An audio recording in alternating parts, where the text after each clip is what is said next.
Welcome back to MD Global Muscle Radio here at the Pump Meter Studios, joined by my co-host AJ all the way from Norway. AJ, episode 28. 28. Drop the mic. We're going fast. We're going fast. Yeah. Episode 27. That's got to be one of our best episodes. Oh yeah. The Luke Sandow. First, we started with Luke Sandow. Yeah. What were you thinking when you brought up the toilet paper and the when you brought up the toilet paper and the boxers? Yeah, it was another one of my genius jokes that. But you know, at the end of the day, Chris thought it was hilarious because being British with my British humour, what are you doing? Oh, you can't forget the shake up. Start. Let's restart. No. Just start. Yeah. No. Yeah, it was. I in my head, you know, when something's hilarious. I've done this many a time. You know, I used to film and my people old. don't laugh. Yeah, story of my life. Yeah. Story of life. Yeah. AJ, I'm feeling hot. Why? Well, 'cause it's hot outside. Hey, do you know what? Do you remember when we started? I know we keep talking back to it. And it's only 6 months ago. Let's get back to Luke Sandow, Nathan. You want to talk about Luke and Nathan? Yeah. So episode 27, that was very good. One thing, your shades are wonky. What does that mean? Well, just straighten them. It's going to annoy me otherwise. Like that? Yeah, it's better. Is it better? Is it Still annoying me a little bit. Like that? Yeah, it's perfect. Is it- Chris, can you tell him? Why don't we have wardrobe and makeup? Are they straight now?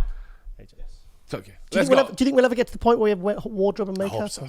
That'd be cool, wouldn't it? So Luke Sandow and Nathan. Yeah. Yes, so to provide some context, there's been a little bit of beef. It's been beef. Yes, there has been beef. There's no getting around it. Yeah.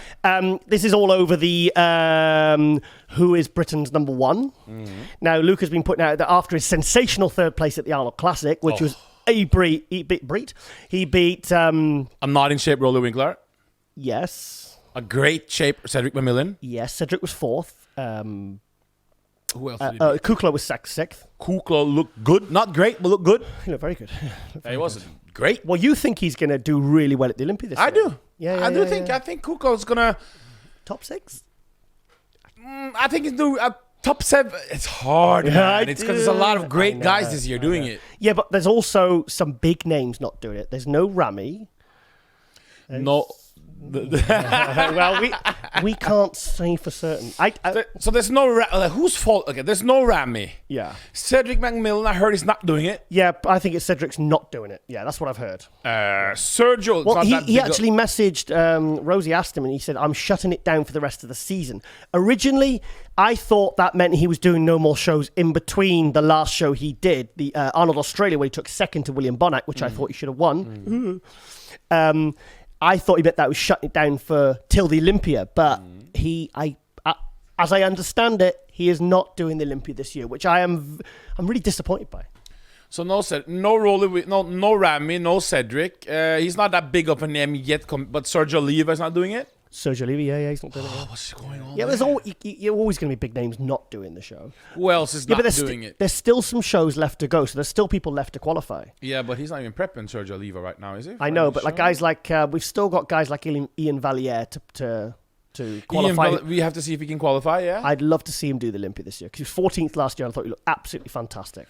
We have Vancouver left. We have Portugal left. And now by this episode, Chicago results will be in. Yeah, and we're not far from Tampa. So we have Tampa, Vancouver, and Portugal left, correct? Yeah, it's a lot of shows. And also Lebanon. Because remember, Rami was supposed to be doing Lebanon. So there's still a lot of open shows. And we're what 10, 11 weeks out now from the but Olympia? Those guys, we talked about so the people have time to what people are not prepping right now. They got bad time. But if Nathan, as he's told us, is going to be doing Vancouver and Portugal, there's a very, very good chance that he may win those two, therefore taking away a qualifying spots for... So I think the other guy... Because a lot of the shows now, that shows you how confident Nathan is. If he's... Like normally they'll do a show like British Grand Prix. I'm British. I'll do that show. Okay. I've qualified now. I've got my money. I'm going to just get ready for the Olympia. And he's that confident because he messaged me that morning when we had him on Global Muscle, and he said, I said, how many pro? I said, I've got 5 pro shows in my head, but I can only remember 4 of the wins that you've got. And he said, and it was Toronto, the one I'd forgotten. He says, yeah, and he listed them, and he says going for 7. And I thought, what's he mentioned? What is he on about? Going for 7? No, what's he talking about? Yeah. And then when he came on, he went, and I was like, he's going for Vancouver and he's going for Portugal. Who do you think is going to be? Do you think Ian Valliere can beat him? No. Me either. No, I don't. I think he could give him a run for his money, but I don't think he'll beat him. No, I don't think he'll beat him. So Ian Valliere, he won't go to the points? Probably go through on points, yeah. I'll be honest, you keep up with the point system more than I don't actually have a great understanding of it because I've not looked into it. No. I don't. I just you know more about it than I do. So who do we have in this episode? Hang on, I'm just gonna do my shoelace up. So we have female physique artist, as I say, Patricia Gosselin, yeah. Great new talent, female physique. Yeah, fantastic. I liked her physique actually, very great pop. Great condition. Yes. When this episode's out, you will know if she won Chicago or not. Yes, correct. Hopefully she won it and go to the Olympia. Yeah. We have Derek Oslan. Derek Oslan, Weapon X. You didn't understand why it was called Weapon X? No, there's a lot of bodybuilding fans interested in nerd things. I found that strange. Yeah, but AJ... This cartoon and heavy metal music and what's up with all this? Heavy metal's not nerd. What do you mean? If you listen to heavy metal, you're a nerd. Heavy metal is not nerd shit. Chris, if you... No, you gotta be a bit of a badass to be like heavy metal. No. No, hell no. You've gotta be a badass to like heavy metal. If you listen to metal music, you're a nerd. No, only nerds listen to metal music. Hey, a lot of... Maybe angry people sitting in a dark... Badasses. No. Bikers. It's usually nerds. They're not. Who's your favorite cartoon character? Since you're what do you mean cartoon? No, character? did you say you nerd shit cartoon Weapon X? Isn't that cartoons or what do you call it? No, that's not a cartoon. Whoa, back up. Right, comics and comic. Okay, what's your favorite comic? Oh, Batman. But I like the Star Wars comics as well. I love Batman. And you say that's not nerd. Batman actually makes me a better man.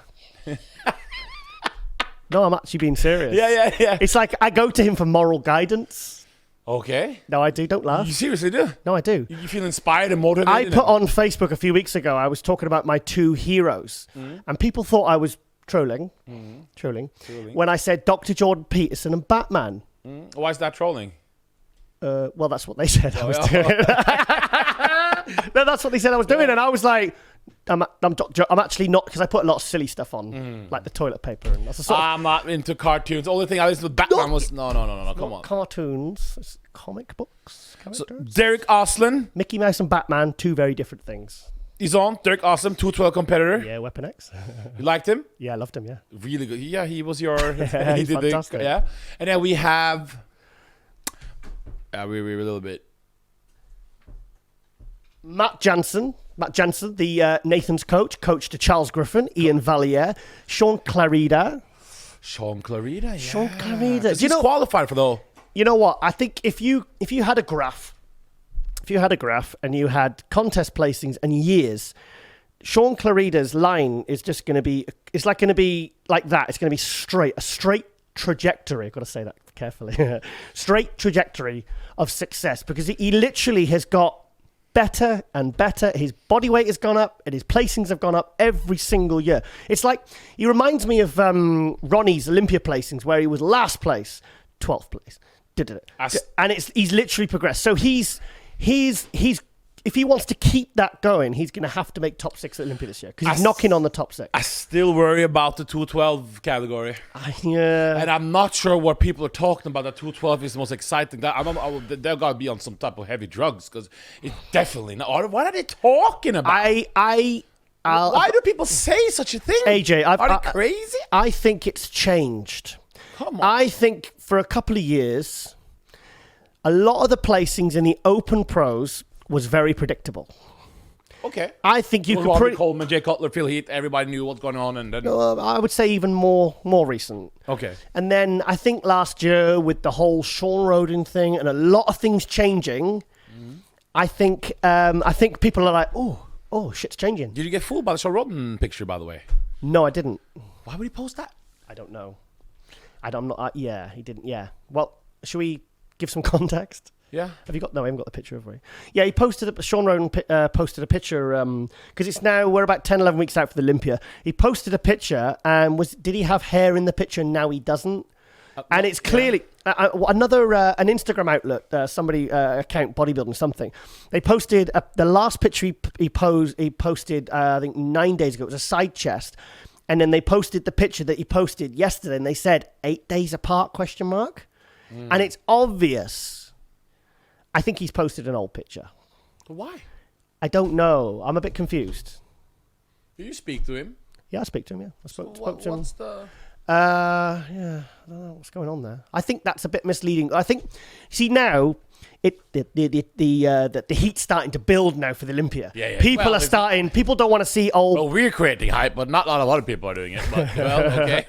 Do you feel? I feel like we've done quite a good job of helping to promote shows. Because right now we've seen what have we seen? We have the Nick Power and Strength commercial for the Olympia. Yeah. We have not seen. Follow me to the Olympia. Yeah. Have we not seen more of Mark Wahlberg? No. We have not seen so much from Jay Cutler yet. Jay, I've seen bits and bobs done by Jay, but mostly for his own channel and his own business. Yeah, not things. for the Olympia hype, is there? Yeah, I don't know. We have not seen anything from Bonak yet. Nothing from Bonak. We have not seen anything from Rolly Winkler yet. I saw Rolly doing an arm selfie today on Instagram. But sorry for the people. This episode is filmed before, so maybe now they're done major hype. Oh, maybe, hopefully, and we look like idiots now. But if not, AJ, the only real. Do that thing again when you predict. So will you see what will happen this week? Will there be more hype from the main guys? I'm seeing absolutely fuck all. Sweet FA. You see nothing, bro. I see nothing. Nothing. Do you know what? I think the most exciting, the most exciting beef has been between Nathan and Luke. Yes. That's been quite fun. I mean, if you watched obviously you've watched last episode of Global Muscle. You haven't watched that. You haven't watched bodybuilding. And that was like, I mean, I'll be honest. I did say to Luke before. I said, look, don't hold back. But I think the thing is, I always shy a little bit away from you love it, like the beef. Oh, I love it. But you know what? This year I'm actually craving it because there is none. There's none. Nothing's going Come on, guys. Wake up. You know, it's like there's no. They're not sick. They're all kind of doing their own thing in their own camp, and they're all staying their own lane. But they're not actually helping to generate any real hype for the Olympia. And the thing is, the Olympia will be great this year. Anyway, it will be great anyway. It's gonna be great. It's gonna be a fantastic Olympia. And people are starting to make predictions now, but we need to see a bit more from the athletes. Is that fair? With the beef episode, when Luke came on first, Team Luke. I got really excited because finally there was some beef. Yeah. Did you find it funny? You and Luke haven't planned it, but you have talked before, or? I said, look, mate, come on, we need to. Yeah, I didn't know that. So when hang on a minute, nothing was pre-rehearsed. I didn't tell him to say anything. I didn't prompt him. No. But I kind of wanted it. I could see that there was a big swell of interest. Yeah. So I just watched it because I'm friendly with Luke and I'm friendly with Nathan. Yeah. So it's hard for me to pick sides or whatever. Yeah. But I just sat and I really enjoyed it because I wanted some heavy King Kamali, Craig Titus beef. You know. AJ, at one point I thought you were gonna pick up a box of popcorn and just sit there like that, like you're watching TV. While we're talking, we're gonna go to YouTube and write in King Kamali and Greg Titus. Craig Titus. Post down, isn't it? Not Greg Titus. No. That's his brother. Is it? No. Have you seen that huge guy, Greg Goliath? Yeah. Yeah, big dude. What the hell is going on with photoshopping or? Not as big in real life. Have you met him? I have met him. Have you met him? I have met him at the Olympia last year. Did you? Yeah, he was. He started interrupting. He tried trying to distract Ron Harris, who was interviewing Antoine Valant at the Olympia Expo. What do you mean interrupting? He was doing silly things, and you should have given him. I'm not that fast around. Okay, here you see one of these guys. For people who don't know, they love each other. So they got called out. Yeah. Look at this. Which one's Nathan and which one's Luke? Nathan is King Kamali. And Luke is Craig Titus. Hang on, Nathan is King Kamali. So they had beef for like a couple of years leading up to this. Yeah. Like proper beef. Yeah. And they had a call out. This was the second. They would call out alone. AJ, who was the best? King Kamali, of course. Yeah, I agree with that. Yeah. No, I saw King Kamali. And now we can't have the sound on, but the people are going insane. AJ. This is what I want to see at Olympia with Nathan and Luke. AJ. Yeah. I saw King Kamali at the 2001 and the 2002 Olympia, and I saw Craig Titus at the 2001 British Grand Prix, and he was. Kamali's killing him there. King Kamali was much better. Yeah, much better. King and hey, Kamali was much each better. shot they're making now, they're screaming, "Oh!" AJ, Now Craig Titus said, "Lights out!" is that Dexter Jackson in the background? Yeah, look at all God by laughing, having a good time. Look at is that Sten McCrary, curly top? Sten McCurley's. Look at how good energy there is in the arena. Can I say something? Say whatever you want. Craig Titus wasn't that great. No, he wasn't. I saw him and I wasn't impressed with him. No, he was just good looking in the younger days, and then he fell off. Yeah. Yeah. Oh, there's laughing. Look. We agree. Look at everyone. Look at the competitors. Look at Dexter. They're laughing. Look at Dexter. Is that Marcus Rull? No. Who's that guy there? The guy behind King Kamali. They're loving it. Though.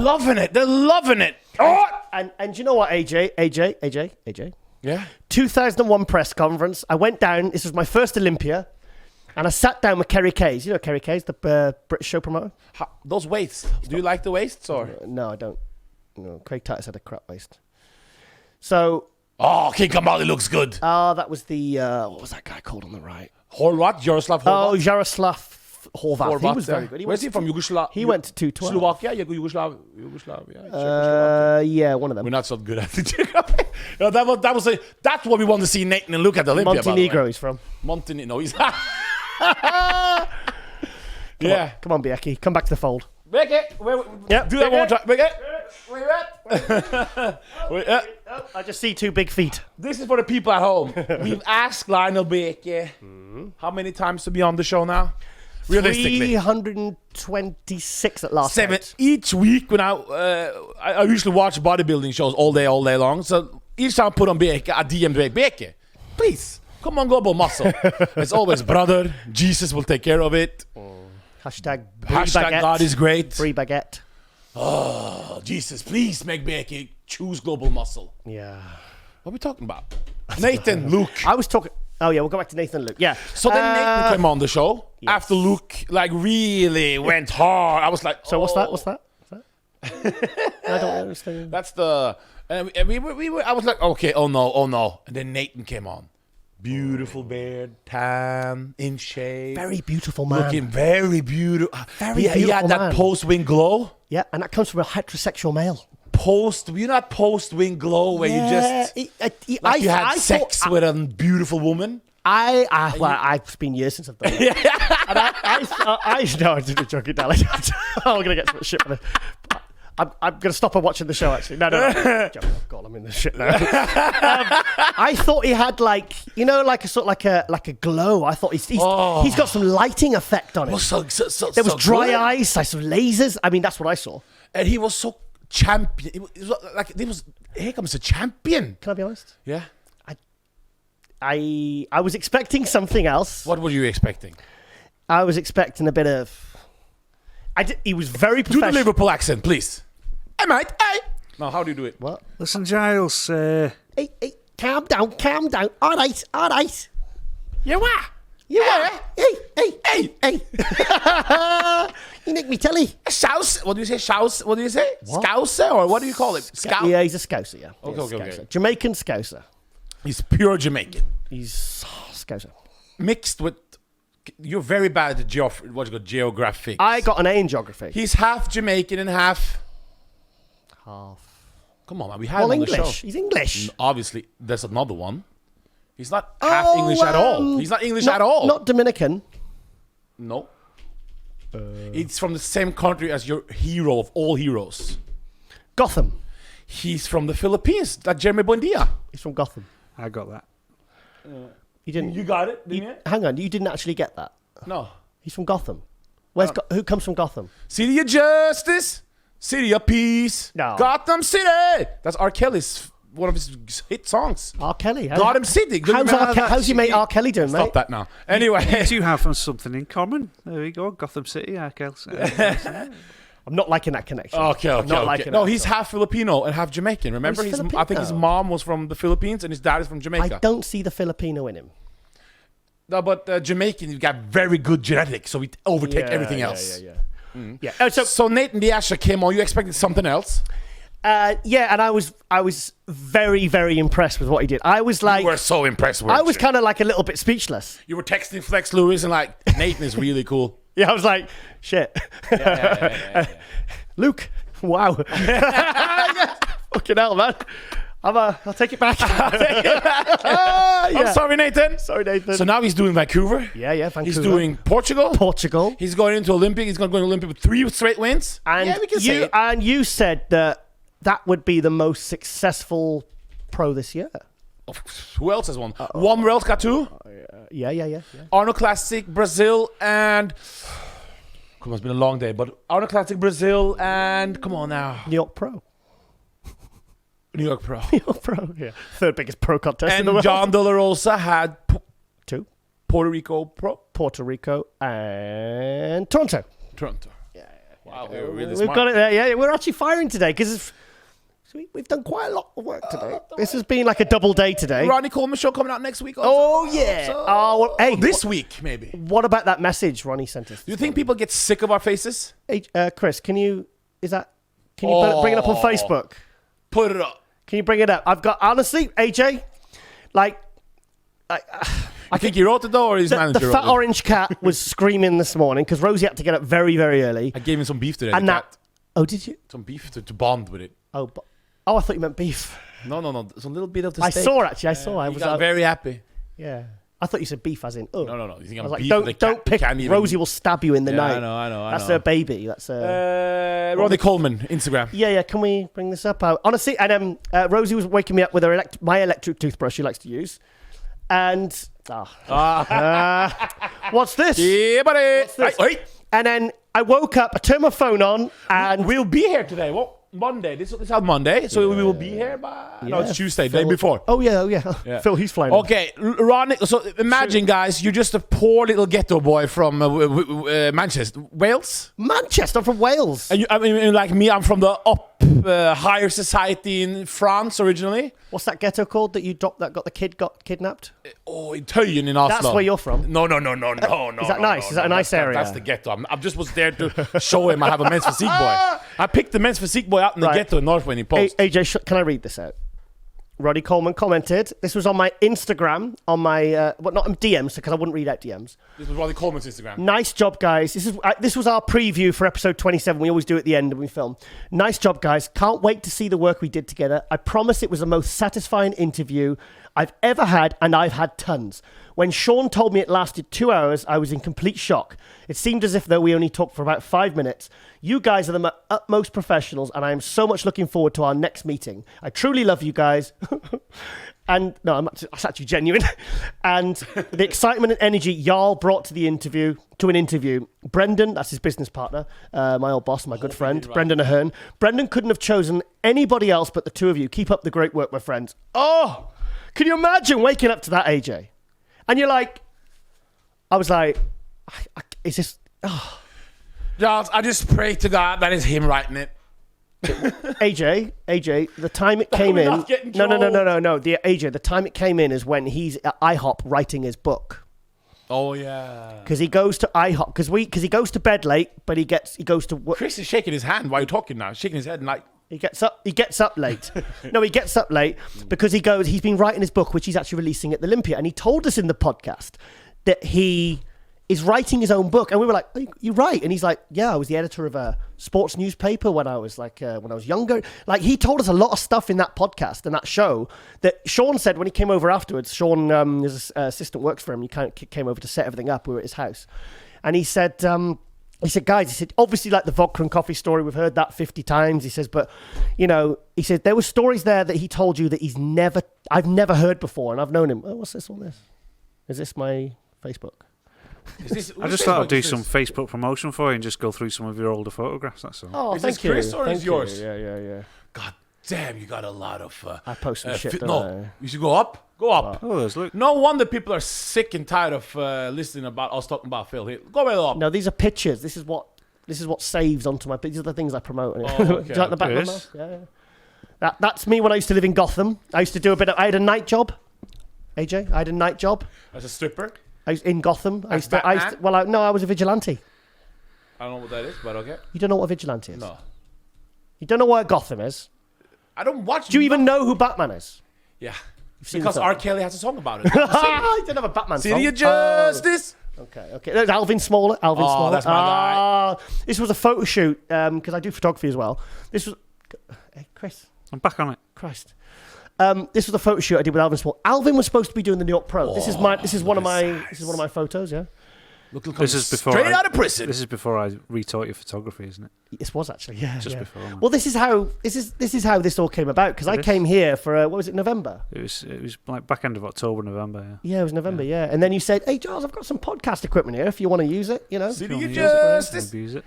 Oh, I look really handsome there. Yeah, go up. Go up. I want to see Giles looking handsome there for a change. That's that one. That was a really nice. This one you can use on Tinder and get a lot of hits. Tinder. What's Tinder? I'll show you later. Is that like? Is that like? Do they make the eggs? That's Kinder. Oh, sorry. It's a dating app, bro. Tinder egg. Forget about it. You don't get. Oh, look, it's Cedric there. Yeah. Oh, that was 2017. And we're gonna go to AJ's. No, I don't Facebook page. No, don't do that. No, people will go back. It might be. I might get. It might go back. It's gone. There's nothing there. Nothing there. Nothing there. Yeah, go back to mine. Just show me more handsome pictures of me. That's all we want to look at. It's good for my self-esteem. Okay, hey, forget about that. Where we at? I like this one, Giles. I like that one. Yeah, that's my sofa. This traumatized couch couldn't believe his owner abandoned him. Why? So Nathan Diasha. You're not laughing at my jokes, AJ. This is serious. If he gets 3 wins. Chris. Not because we've been joking now for. Nothing wrong with joking. Mate, AJ, I've been getting daily meltdowns from all the added responsibility I'm now having with 50,000 tours and 60 episodes in 2 days. What does Giles Tiger Thomas do when he melts down? A meltdown, because you have one every other day now, haven't you? Well, I think you've seen one of them. What's a meltdown? It's like, have you ever seen, you know what a hissy fit is? Yeah. Right. Well, this is a good reason why I live in the countryside. Because when I go crazy, maybe I've got Italian blood in me. Oh, I love Italian people. But do you know what it is? I see it as challenge because you think about the things we were going on 6 months ago and to where we are now and the things that you and I have got planned that we haven't announced yet. Oh. There are so many things kind of happening. Say something. No, next step is, no, we do that later. Motivational episode. We have a motivation episode next time. Oh, yeah. I always feel motivated. Well, not always. Unless I'm editing and then you send me a text of something I don't like. So meltdown, yeah. I don't want to talk about it. No. Unless you want to see one. No. Oh, no. Have you ever, Lou Ferrigno, when he changes the Hulk? You want $20 to put this picture?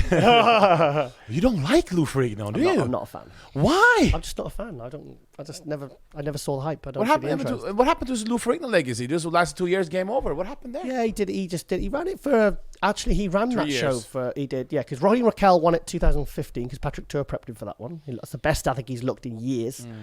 And then Nathan Diasha won it 2016.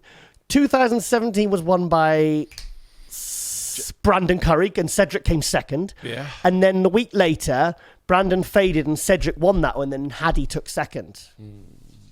No, and I heard some. It wasn't that contest could have been. He tried to challenge Arnold Schwarzenegger, I remember, with it and all those things when he started it. Yeah. Lou Ferrigno, that didn't work out. It was a good show. I mean, it was a good show. Yeah. Why don't it last for 3 years then?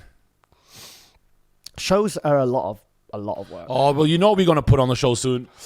What? Guaranteed. AJ, serious question. Look at that. Go into your bowl. Yeah. Where do you want this pro show to be? I'm gonna. Where do you want year 2021? I'm gonna get my balls. First pro show. I'm gonna get my balls out. Wigan. Get your balls out. I'm gonna get my balls out on the table. And clean shaven. And we've got to give them a nice rub. My crystal balls. Hang on, I can't see them. Where are they? Where are they gone? Yeah. I'm sorry, I'm just getting lost in all the hype for the Olympia. It's too much. Too much There's so much hype. Too much hype that we're generating only. Okay, so year 2021, our first pro contest. What would you call it? Tim Gardner. Yeah. Presents. I'd love to do a show with Tim Gardner. That'd be so cool. Global Muscle. Yeah. Pro show. Oh, that's really imaginative. Tiger Classic. Tim Gardner's aging. You gotta be something. Anyway, where will it be? Call it On the Rise Classic. I want it in. Hashtag Epic Bro I Classic. want it in Germany.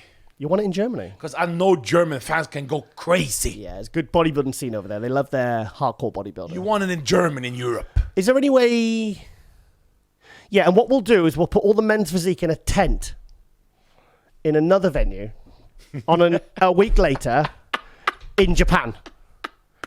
So register them in Germany, take their money off them. In Korea. Take their entry money and then send them to Japan.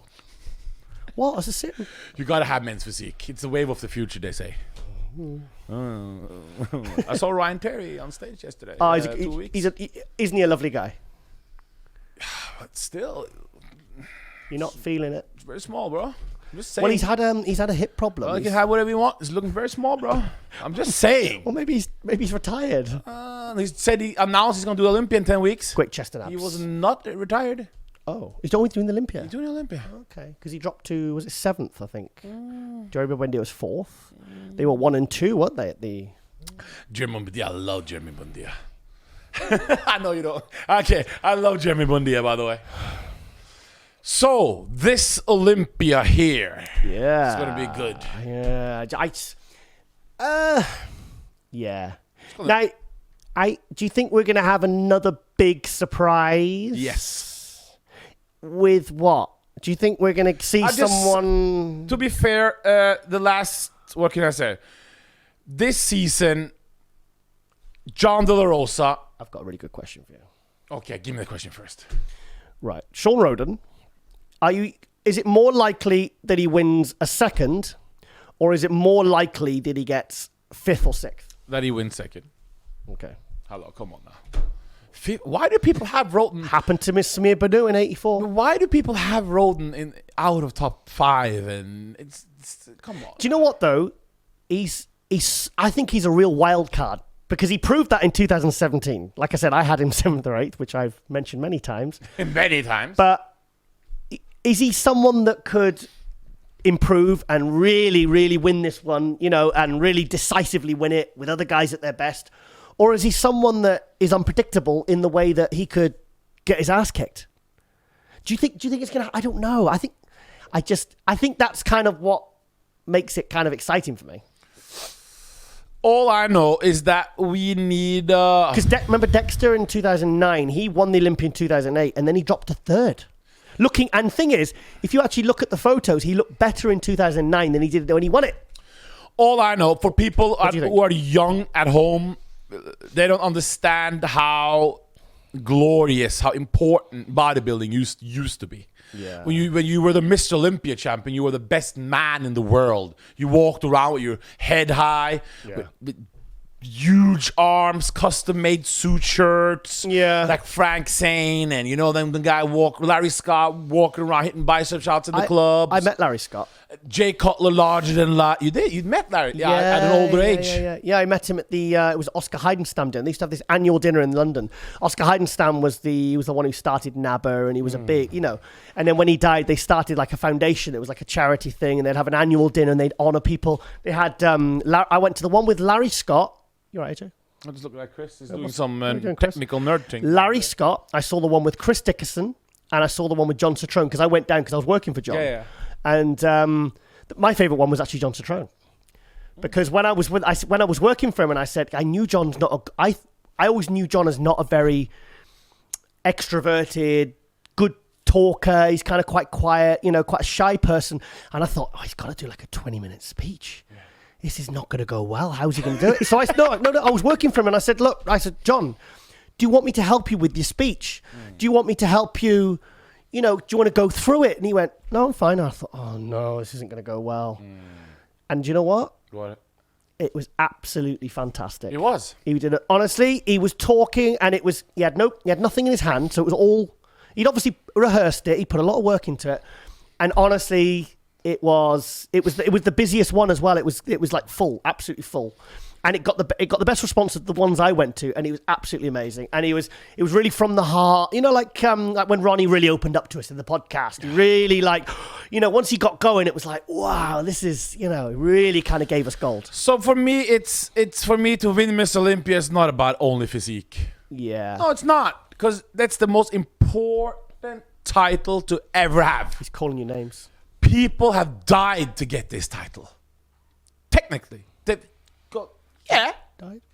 Given all they have, their health, everything, to win this title. Oh yes, yeah, you're right. It's very prestigious, and if you have a big responsibility when you have the Miss Olympia title, you are the spokesperson of the sport. So whoever wins it needs to step the effing game up off stage. Yeah. It's a must.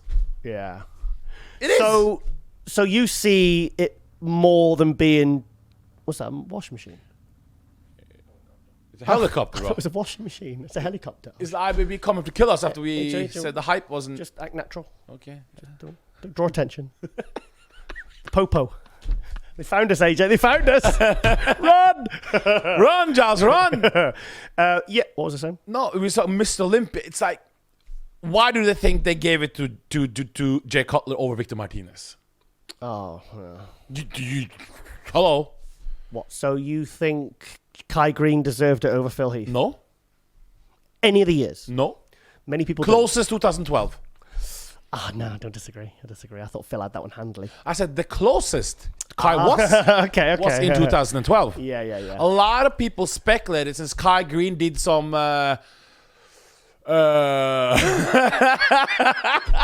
Mr. Getting It Done did get it done in the clubs, as they say. So, so a lot of people think that was the reason why Towelgate. So amongst many other things, but anyway, that's what some people said why he didn't win. Very fruity behavior. What? Oh, I see what I did there. No. Moving on. So it comes with responsibility. Yeah. You got to have the, you know what I mean? Like my Uncle Ben told me. Yeah. With great title comes great responsibility. Yeah. So whoever wins this Don't year. Shake your head, Chris. That's a brilliant joke. Whoever wins 2019 Mr. Olympia. That's an old joke. Gotta bring prestige with the title, because now bikini is on the rise, men's physique is on the rise, Instagram is on the rise, Mr. Olympia, open bodybuilding, we need representatives to speak out and be the leader. Right, I see what you're saying. So you're saying that we need them to step up even more, maybe. Hello? No, even more. Not even more than, say, who's doing it now, but even more when it was like when there was just the Open at the Olympia. Yeah. So now there's a lot more responsibilities. But that's a lot of responsibility. But that's why you get the real people to win it. So maybe that's why I'd love Flexworth to win the Olympia. He would be a great representative. I agree. He would, wouldn't he? He would be a fantastic one. Yeah. Yeah. No, I would. No, I think I love Flex. I was talking to him this morning, actually. You're only going to be Mr. Olympia champ for a couple of years. You're not going to do it 10 years like Ronnie Coleman did. That's not going to happen. Yeah. So you got to put it on for 3-4 years. That's how it is. If I had a magic wand, I would love to see a different Mr. Olympia every year for the next 10 years. No, I don't like that. Not every year. Come on. Okay, for the next 5 years. Okay, next 5 years? Come on now. Yep, 79 to 84 it happened. Frank Zane, 79. Arnold, 1980. Franco Columbo, 81. Chris Dickerson, 82. Samir Banu, 83. And then Lee Haney, 84. But still. Come on, do you think that would bring excitement back? I mean, no, not bring excitement back. No, let me rephrase that. Not bring excitement back, but really add a lot of excitement and mix it up. Do you think? I think that's why people. If Sean Roden wins next year, and he deserves it, and we see just a little more effort, I'll be very happy with it. Okay, yeah. I like Sean Roden. He's a good guy. He's great physique. Mm-hmm. Beautiful physique. And I don't like this hater talk that I'm seeing lately. Do you know what? You know that showing the haters up and all that. What are you talking about? What haters? Can I put... yeah. There's no haters here. Yeah, but that's because you're thrust literally into the spotlight as, right, he's the number one guy. All the attention's on you. All the expectations on you. Right, what are you going to do? And they're like, well, I've just won the Olympia. Then the work starts. Yeah. But then Dorian wasn't. But different times. Dorian had Peter McGough and Kevin Horton to promote and write him and create this image. But that thing is, they made that lack of access, they created a mystique out of that. Because it's like, he's training in a shitty basement gym. He doesn't speak to anyone. He doesn't really do any photo shoots. He does nothing. I don't like to train in gyms who don't have nice toilets. And what did you think of my gym? Hey, Chris, me and AJ trained together. We've... John was very fussy. He didn't want no phones. Chris. He didn't want to go too hard because he was upset. We didn't milk cows. That's what Chris is doing. He's doing that. No. It's where do you go? No, my lovely. Yeah, we've taken things to the next level. We've actually trained together now. I went easy on him. He's actually. Do you know what, Chris? Chris, can I tell you something secretly? He's fucking strong. He is very strong. I refused to do. I took off the camera to show people global muscle. No, the gym. No camera. No, you were like AJ. First, you felt kind of soft when I put up the camera. OK Magazine have got the rights. You can't just film me like that. AJ, is that because he wasn't wearing his suit? No, he just didn't want to film me. I don't know what was wrong. And do I dress as smart to the gym? No, he wore the regular gym clothes. He didn't have no suit on. That I turned up to his house the other week and he was wearing scruffs, and I thought, what's going on? Hi, is Charles here, please? Well, I'm here. Hello. We got a lot of people in this episode. Yeah, we got to end it. We got a lot of people. Yeah, but we.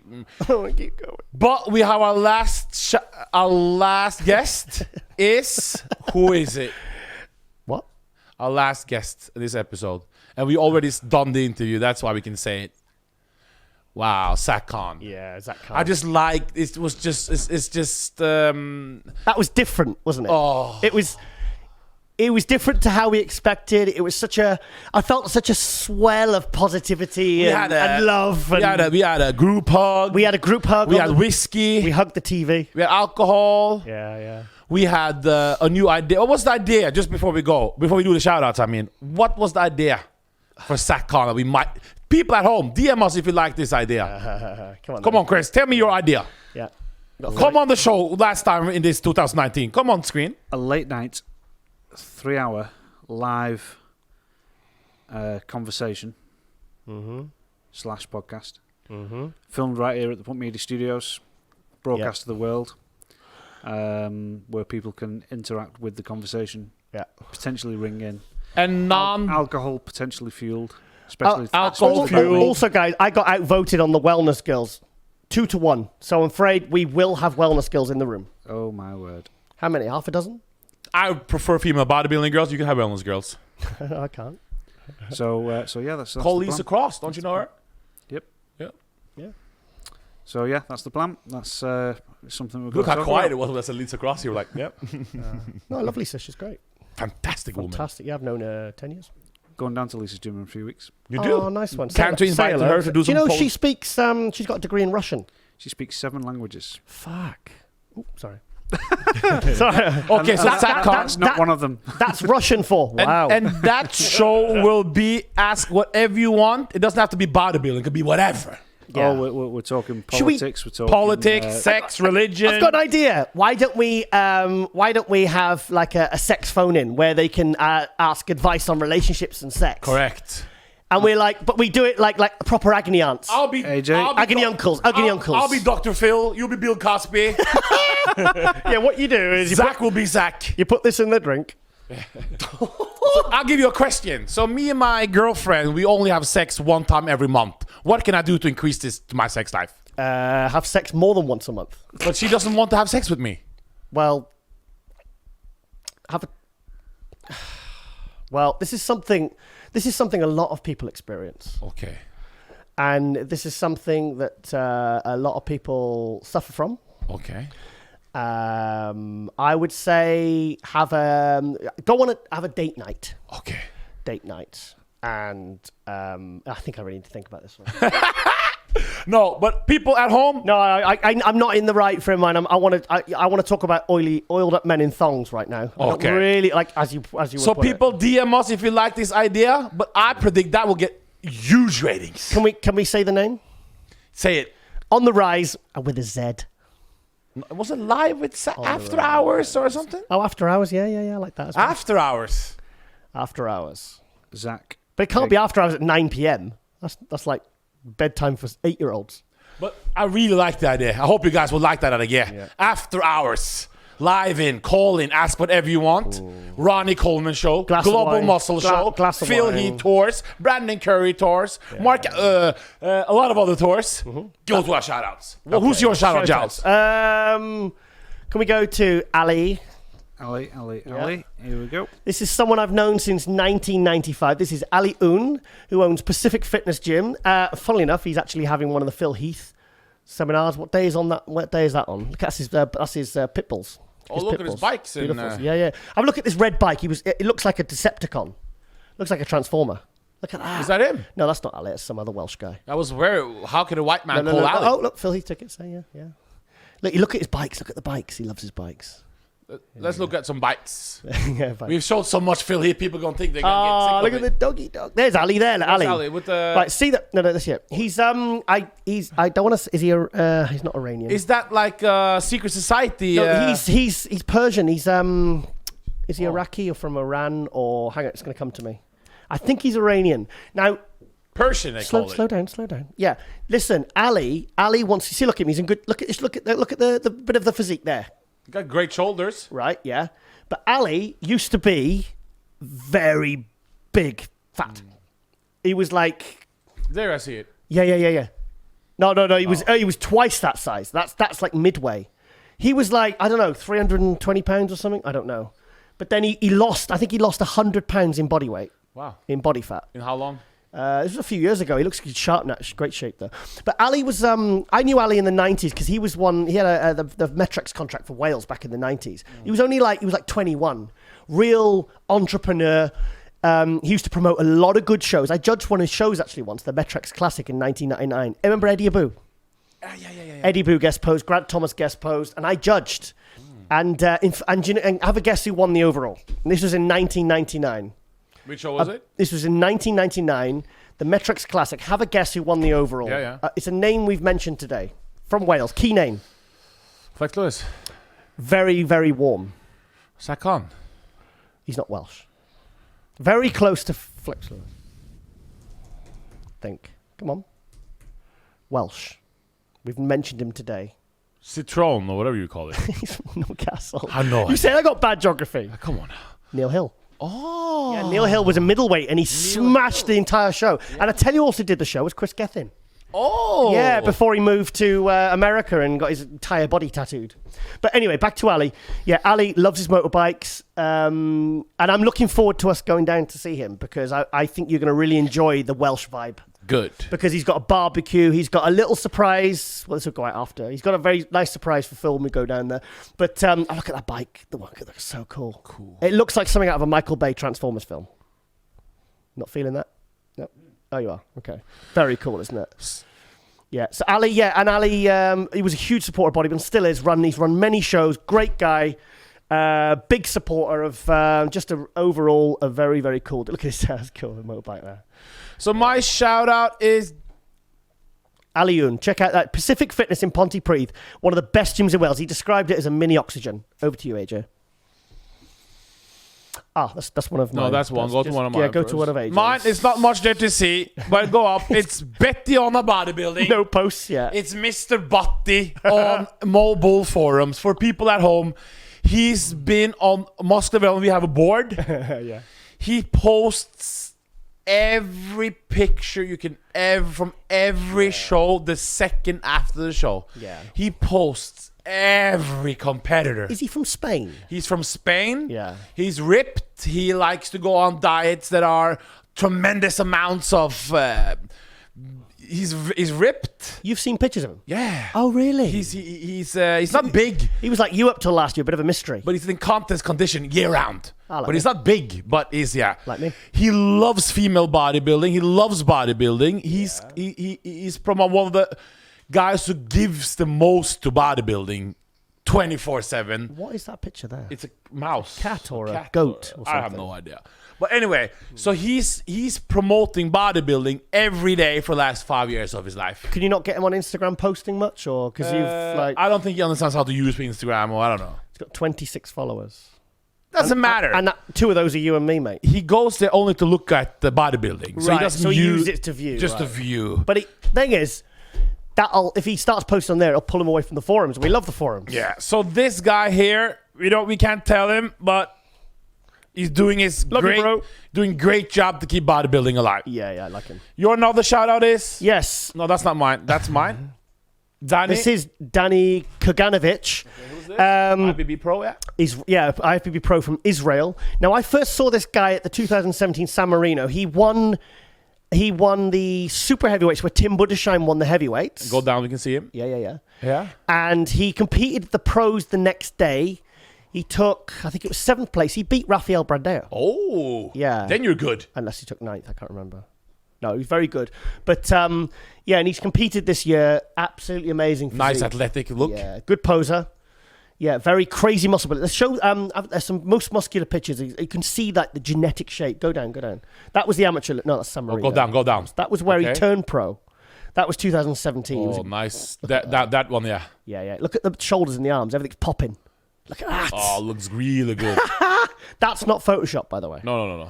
But it looks Photoshop, doesn't it? How the crazy lines. Look at that. Look at the condition there. There he is next. Is that Milan Sadek?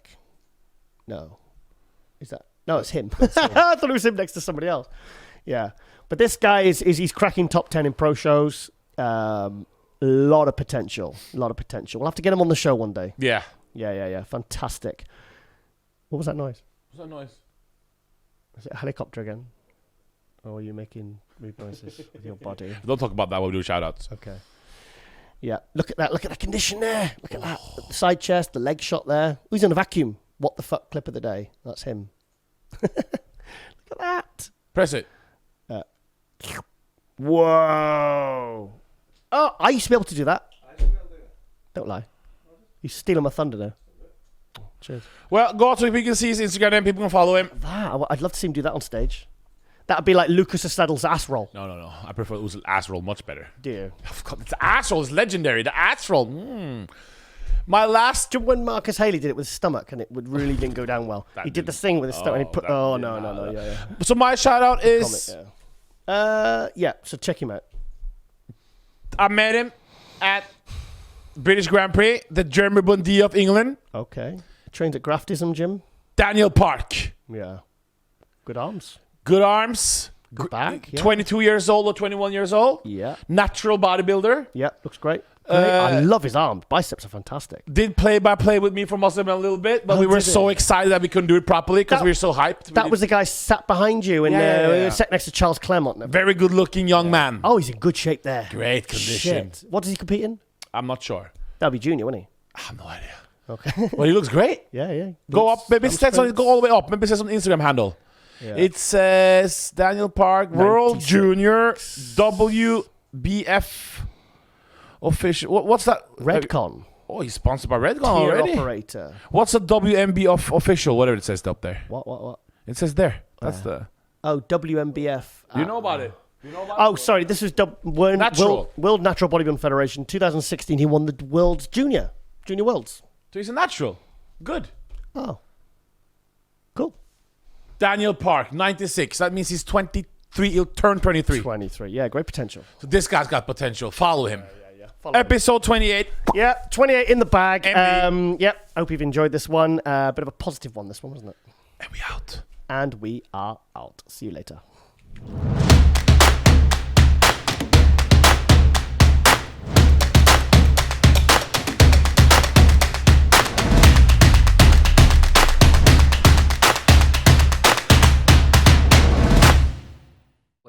And welcome to MD Global Muscle Radio here at the Pump Meter Studios, joined by my co-host, AJ, all the way from Norway. And we're joined by IFBB Pro, Patricia Gosselin. Hi. Yeah. Great having you on. Yes. Great to be here. Thank you. Thank you for having me. Yeah, we saw the pictures from Toronto Pro and we were very impressed. Thank you. I appreciate that. So we wanted to get to know you better. Mm-hmm. Sure. Can you introduce yourself for the people at home? So my name is Patricia. I'm from Quebec, Canada, from Montreal. Actually, my first language is French, so please be patient with me. So I started working out at 14 years old. My first contest was in 2012. I earned my pro card in 2016 at the North Americans. Excuse me, what class did you do in 2012? Figure. I started in figure. I competed until nationals in figure, and then I switched to women's physique in 2015. Oh. So I got my pro card in 2016 at the North Americans in women's physique. Why did you make the switch from figure to physique? I know every girl says that, but I create muscle very easily. Okay. But I mean, for me, it's true. Okay. So, but I do create fat too, so I got to be careful. Yeah. Yeah. So you switched to 2016. You got your pro card. Exact. Yes. Okay. So what was your first show? When did you start doing your first shows as a pro? I did Omaha Pro and Vancouver Pro in 2017. Mm-hmm. I placed 8th. Mm-hmm. The thing is, after my pro card, a judge from Quebec, which is not with the IFBB anymore, thank God. Okay. He told me that I needed to gain way much muscle to be in the pros, which I did. It was very bad advice. So I gained like maybe 20 pounds, and then I was too big and focusing on being too muscular instead of being shred. Mm-hmm. So that wasn't really a good pro debut for me. So I take 1 year off after that to downsize a little because obviously I was too muscular, and here I am. Yeah. So could you do the North Americans even though you're Canadian? So you can, because I think I've heard this before. So you can do both the Canadian nationals and you can do the North Americans. Yes, back then you needed to place 5th, top 5 in Canada to be able to do North Americans. Oh, you so I started. Go ahead. Sorry, no, you got it. So you qualify there and then you go do the North Americans. Exactly. Yeah. So I earned the 2nd pro card at the North Americans because they give 2 pro cards each category. Yeah. Okay. The funny thing about me is that I'm pro. I just finished 2nd at Toronto Pro, but I never in my life won a show. My career. You've never actually won? Never. So I never, like, for me, it's like the perfect underdog, right? Yeah. So that's my goal right now. I'm going to Chicago, and I hope for a win. I think I got good chances, and so that's my main focus. I just want to know what it feels to be a winner, right? Yeah. You going up against Mishna Vishina? Yes. Valentina, what's her name again? Yeah, she got 2nd at the, third. Yeah, Valentina Mishna is your biggest threat in that show, isn't she? And also Michaela, I forgot her last name. Okay. But she's a condition freak, so I don't have to be worried about being too hard this time. So you're 2nd place at the point system, correct, for the Miss Olympia? Yes, so if the season ends right now, I'm qualified by points. Okay. Which would be very, very funny to go to the Olympia before having a win in my career. Yeah, that's crazy, yeah. But you got it. But you're going to compete at Olympia if you qualify, no matter what, aren't you? Oh, absolutely. But even, like, no matter what happened in Chicago, I might do Tampa anyway because it's my first season with my coach. And so we're going to have like 2 shows only before the Olympia, and I think it's not enough to learn my body with him. So if I win, if I don't win, doesn't matter. Maybe I'm going to do Tampa anyway. Mm-hmm. Tell me about your physique. What do you think your physique strengths are as a women's physique? Well, I believe I got very good arms. Mm-hmm. Tricep, chest is a very good pose for me. Mm-hmm. I believe that I got good legs too, more conditioned than ever. I believe that I could improve my lats to have a better V-taper. But overall, I think I'm a good contendant. Yeah. In terms of women's physique, do you like the way that the category is headed? Yes, I like the shred. You like oh, you like it? Okay. Oh, yeah. Yeah. Okay. For me, it's like, it's a challenge, right? So, of course, it's very, very difficult to be that low of body fat. But if you don't want to compete, then just don't compete. Right. Because I mean, the category's been around 6-7 years now, and I think there's been a lot of, I think it's safe to say there's been a lot of changes. Yeah. Since I mean, if you look at someone on the forum was saying that DLB might compete again, and I think it was someone said that that would be out. Someone said that she wouldn't be in the top 15 by today's standards. But 6 years ago that was Miss Olympia standard, and so it shows you how fast the category is moving. Yes, but I believe it's improvement. I believe it should be that way. It's like you want to be the top in the world, then you got to be a bit freaky, right? So it's not attainable for everybody, and this is what I love. I mean, of course, if you look at Shanique, she has that teeny waist, and well, I don't have that, and I will never have that, and it's fine for me. It's like there's only one top one in the world, right? So. I'm perfectly fine with that. Yeah, but that's genetics. I mean, you can't train for a 20-inch waist. It's just, if you haven't got it, you haven't got it. So like personally, the Julia Malacan look, the first 3 years, I preferred that look to her look when she won it the last year, when she felt that she had to really push the conditioning. And I interviewed her, and she said that's one of the reasons why she stopped competing, because she didn't want to push her body to that level of conditioning. And that level of conditioning now is pretty much, if you're not in that condition now, you ain't even placing. Yeah, I agree. For Juliana, the look the first years was better, in my opinion, because she has that muscle belly, like that flow. She's full. She's like, I believe that she looked better the first 3 years also, but it's not everybody like Juliana, right? So you basically say because I think her physique didn't look quite as good when she was that shredded. Like her back shots, I felt like they disappeared when she got shredded, just for the sake of getting those shredded glutes to stay in front, Yeah, but I believe that it's not everybody that should be shred like that. Okay. I believe that as a competitor, you should bring your best, your very best, and if your very best is a bit softer, then good. But then it's the judges that has to be like. That should acknowledge your best, not just one criteria of being like just shred, So if Juliana looks good, a bit softer, she should be able to compete at her best and not focusing on trying to play another game like the shredded one. What's your condition like now compared to past shows you've been doing? Are you happy with the results you are right now, or? Yes, absolutely. It's my best conditioning ever. It's very conditioned, Thank you. I like that. I think I improved a bit from Toronto. In the hamstring area, a bit in the glutes. So right now I'm feeling great. I love this shape. I love this conditioning also.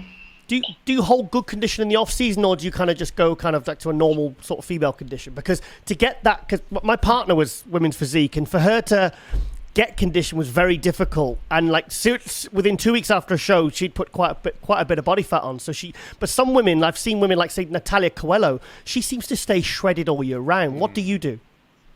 Well, I believe that I improve each year. I believe that I did some mistake in the past about having too much of the rebound. Yeah. Right now, I try to stay consistent on my diet. I also work with my coach off season all year round. I believe that women shouldn't be conditioned all year round.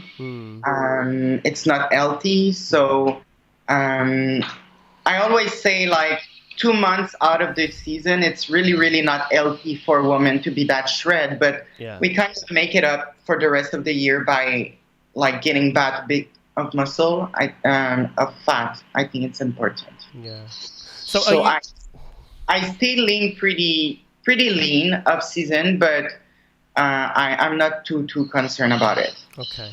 So are you excited about doing your first Olympia? Well, first she's got to qualify. Well, she's got points. She said about points. Yeah, I need to qualify. She's not qualified yet, no. I thought she said she had enough points, No. Natalia. She's second place on the qualify. Patricia, sorry. Second place. She's on the points. Sorry, I mistook. I thought First I place thought in the Patricia points said is- she had enough points. No, Sorry, no. I misheard. That's Well, why this show is very important in Chicago. Yeah. It's very important. Well, so if the season ends right now, I'm qualified. But there is too much show right now to be certain about the points. That's what I meant. That's what. Yeah. Right. Okay, I understand now. Okay. Yeah. Well, we're excited for this. Mm-hmm. We can tell you're a hardcore competitor. Really, you. we can see the condition, can't we? Almost. See things flickering. Can we see something, or can we see any? Yeah. Can we? They can actually make some space Oi, here. oi, Chris. This is what I like to see. Down, you know. Yes. Wow. Oh shit. Yeah. Oi. That's, Look at the. do you know? Ooh, that's awesome. Yeah. Love the condition. Huh, Giles? Yeah. I don't know if you can see the legs, though. Very Can we see deceiving. the- Yeah. Wait. Where is she? Wow. Striations in the outer quad. Striations there, man. Wow. Yeah. Yeah, love it. Love the condition. Absolutely love it. Yeah. Deserves a round of applause. This means applause.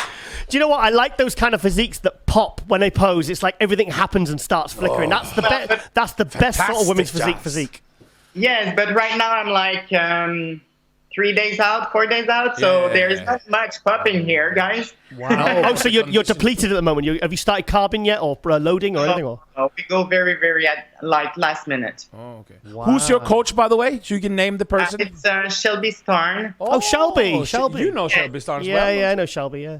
Yeah, that's your And coach. so he's very good. I was at first a bit concerned about online coaching, but he made it like super easy, super, like communication is very great. I mean, I have nothing to say.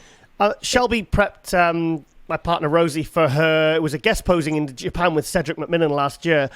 Can you tell me why he's so good? Because he is so successful, and he preps so many people, and he gets such good results. I just want to. I've spoke to Shelby. Want to get him on the show, but tell me in your own words why he's so good. Well, I believe that he listens, and he kind of, let's say he's going to ask me, like, how do you feel? What do you think? Like, as a competitor, we kind of know things also. So by working as a team, I believe that it gives him, like, the possibility to really improve someone. It's not like one size fits all at all with him. It's like, and it could be different show by show, and he's very there, like listening, and so I believe he's just very, very talented, and I believe that on the side he do a lot of research. I don't know, like, if he says that or no, but he does. Like, no, he does. experience also, like, I believe, like, he's always at the top of his game. No, I spoke to him. Yeah. Yes. So any more about why he's so good? Because the thing is, I mean, I'm always fascinated by the coaches that are very successful and also work with a lot of people. I mean, I know of probably 3-4 girls in the UK alone that he works with, and he's global. So how many people does he work with? I mean, it must be many. Yeah. Yeah, no, I mean, like, Yeah, like a bunch of them. it's incredible. It's incredible. I'm fascinated. Yeah, Well- No, keep. You want to say something? No, I'm good. Yeah. Well, good luck this Chicago. We're happy to have you on. Hopefully, if you qualify for Olympia, we want to have you on again before the Olympia. Yeah, and we'll Sure. interview in Las Vegas as well. And we'll interview in Las Vegas as well. Yep. That's a good motivation, guys. Thank you. Good. Well, we're happy to get to know you a little bit better. I hope people at home like this. I'm sure they will, because you look like an exciting new talent. This is very cool. And any sponsors or anybody you want to give a shout out to? Well, I would just put my boyfriend Gregory here. Oh, yeah. Because without him, I couldn't, like, compete. He's like my I don't know how to say, like. Is he there? Yes. Can he say hello to That's us? him that keeps wandering. He's the shadow. We saw your shadow in the background, bro. This is great. Guys, this is Gregory Ulysses. He's an ardent watcher, a dedicated watcher of Global Muscle. He always likes and comments, and we appreciate the support. So it's nice that we feel that we can give something back and showcase the amazing talent of your girlfriend Patricia. So amazing. Oh, you guys look great together on screen, by the way. Yeah. Thank you. Yeah. You've got better hair. Well, thank you, and we'll be watching you, and we'll be looking on the play-by-play. We'll be watching the show in Chicago to see how you do. Yeah. Well, I was hoping you were there, but For the Olympia, we will be there. Yeah, we need to get a private jet to get to all the shows, I think. Sorry. And we will do a preview today on the, and we will talk about you because we're going to do a preview of the Chicago Pro. Global so Muscle we'll mention Hot your News. name, eh? Yeah, Global Muscle Hot News. We'll do that tonight. So thank you so much for having me. It's a great opportunity. I saw like you have champion like Margie Martin, Monique already. Like, Yeah. honestly, I'm like, really? Oh, cool. Yeah. So thank you for having me, guys. Yeah, pleasure to have you on, Patricia, and wish you all the very best for Chicago. And we'll be following your career now intently, and want to see you do well. And last, what's your Instagram handle for new fans who want to contact you? So it's pat.gosselin.ifbbpro. Pretty easy. All right then, Patricia. Well, get some carbs in you from tomorrow, and last minute, and and all the best for the show on Sunday. Thank you. Thank you, Patricia. Bye-bye. Bye-bye. Bye-bye. Ah, lovely lady. Did you see the condition, Giles? Yeah, Did you see the tricep crochet in the leg? That's a nice physique. Coming in shredded, bro. That's a nice physique. And she doesn't look all drawn in the face. Sometimes when they get that, they have to get that real condition. She looks healthy. She looks good. Did she have contact lenses? Great blue eyes, wasn't it? I was like, they're like striking blue eyes. Gregory, you're a lucky man. Ulysses? Great to see it's just great to know more about female bodybuilding, female physique, figure, all the people, showcase everybody. Overall, I'm just as excited to feature the new talent as much as the legends and the big names and the top 6 Olympia guys. And I like it because it really does give, it's like she said, that's motivation. It's like they feel supported, they feel encouraged. And fantastic. Yeah, great energy she had also. Yeah. I'll keep a close eye out for it at the Chicago Pro this weekend. So anyway, we're going to go to an ad break, and we'll be right back with another guest on episode 28 of Global Muscle Radio. And we are out.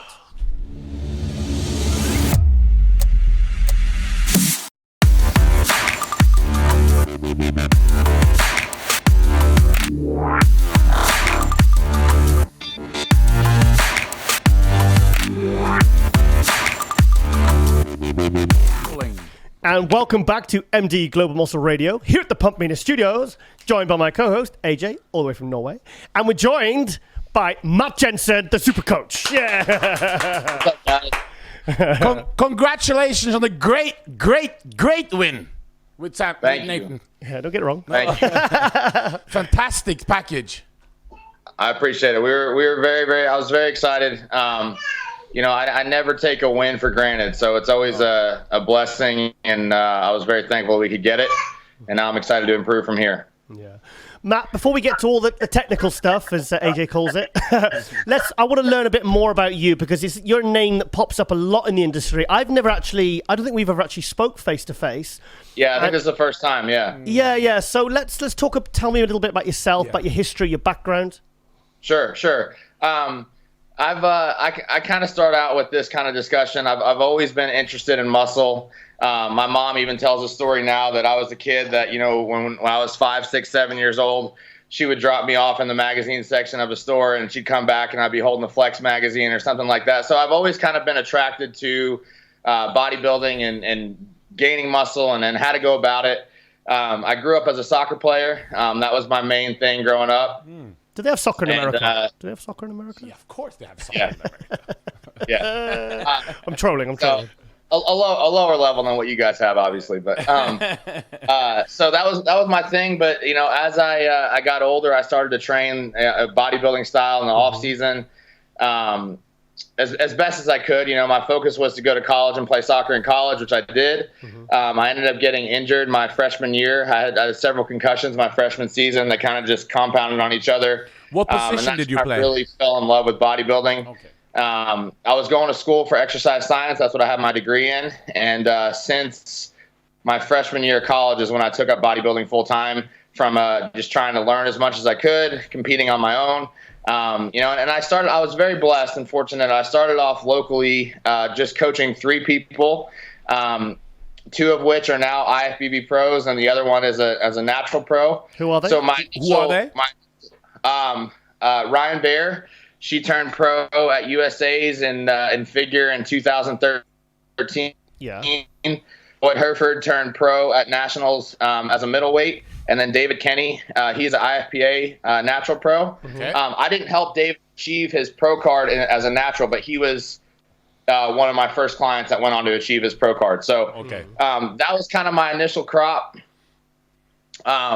In 2012, I got married to my wife, and I moved to Kentucky. I previously lived in Georgia, and that's when I really started to coach full time. She had a job at the University of Kentucky, and I moved up there with her, and that's when I started coaching full time. Shortly thereafter, and I always try to give credit to him because he was very instrumental with me. I met Justin Compton. Here on the MD forums, there was a forum about, it was either the most hardcore gyms in the U.S. or the most hardcore gyms in the Southeast, whatever it was. I found this thread, and Justin had typed that there was a gym called Forge Gym in Lexington, Kentucky, and that's where I live. So I messaged him, and I said, hey, man, I know I can't handle the weights that you can, but I'd love to come train with you someday. And at this point, he was 6 weeks out of the Chicago Pro for his pro debut.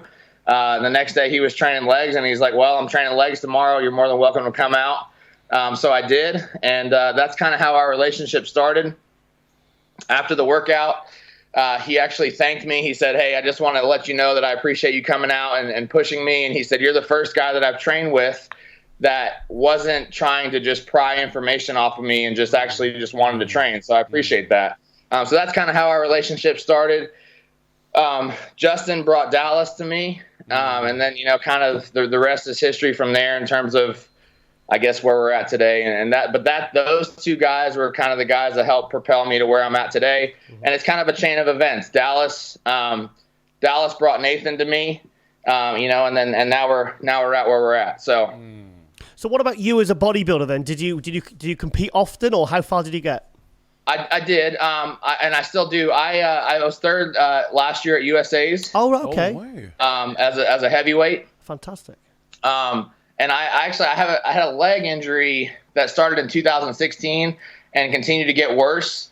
And it's kind of just like a compounding injury of continuing to train through it and not let it rest. So this past year in December, I stopped training legs from December through the beginning of June. So I just took 5 months off of training legs. Yeah. We're expecting a baby, our second baby, next month. So it's kind of been a year that I just really wanted to focus on business. I still love to train hard. I just haven't had a show in mind this year, so kind of taking that part of the bodybuilding segment off, and then I'll start to push. After the baby's here and we're settled with the baby, I'll start to kind of get a focus on what show I want to do next. But honestly, within that being said, my biggest goal, my biggest focal point are having the guys that I work with continue to succeed. So that's where my focus is mainly.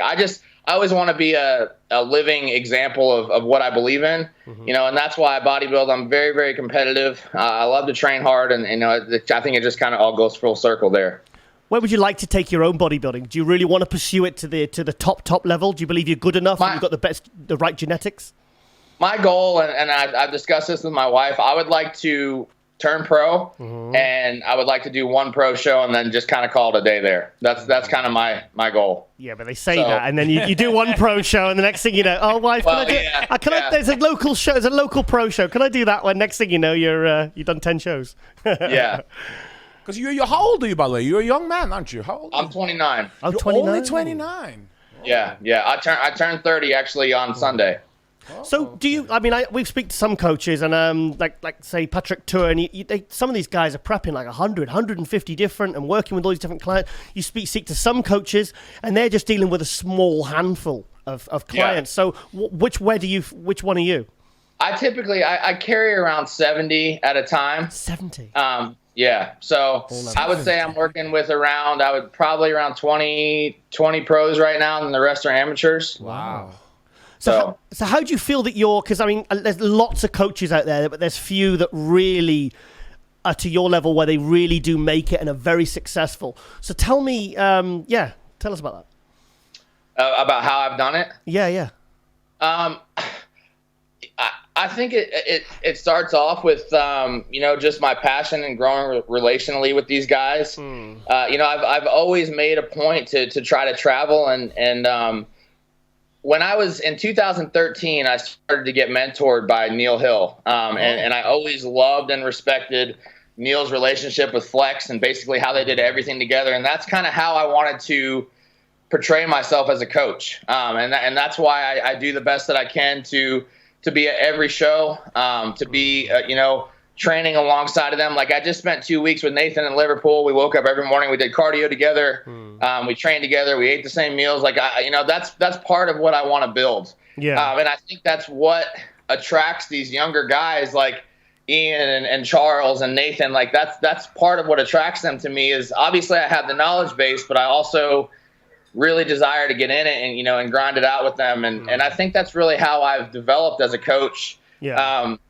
Experience aside, I'm going to continue to gain experience. I'm going to continue to learn and develop, but that I think is the attraction is the fact that I'm putting out a good product, but I'm also like willing to get in it with them. And I've been told firsthand, like Charles tells me that all the time. He's like, man, I really respect what you're doing in the gym, and you motivate me. Charles Griffin, yeah.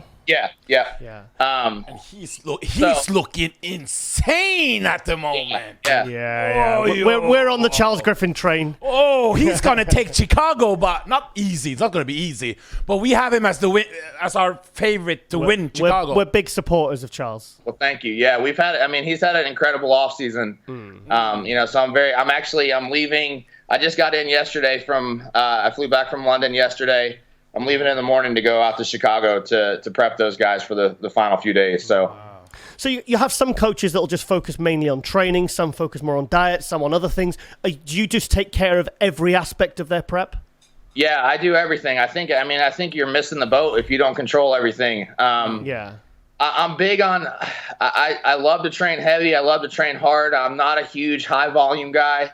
Right. I think it's more about getting the most out of each individual set, utilizing top end heavy weights and then maximizing those and then moving on to the next exercise. So that's kind of what I try to convey to these guys. And I also think rest is a big vital part of the equation, that some guys are missing out on. So I really like to control everything. And within that being said, I also respect that these guys are pros and they've accomplished what they've accomplished. So it's very much a team thing. Like we bounce off of each other, and I don't like to dictate. I don't like to be demeaning in my approach. I just like to try to. Honestly, I think a lot of times with these guys, it's me trying to just fine tune and just keep their headspace where it needs to be, and I think that's a very important role and what a coach at this level needs to be about. So you think there's a support and motivating factor of being a coach as well, not just the diet, the training, and everything else? Yeah. There's a huge mental component to this, and at every level, even the guys. I would say that most bodybuilders are either in it for the competitive aspect of it, or they're in it to try to compensate for something, and that's how they got started. So. If you're one of those guys that's in it or started to compensate, there's going to be a lot of mental issues that come up during a prep, or you're going to start to second guess yourself. And that's part of, that's why I try to connect with these guys relationally, because I think it's more than just sending them a diet. I think it's more than just sending them a training program. And if you can really connect and find what makes them tick and, how to communicate with them effectively, for example, like Dallas, when we grew as a team, at times he needed me to be very direct and not harsh, but more critical with him, and he was more responsive to that.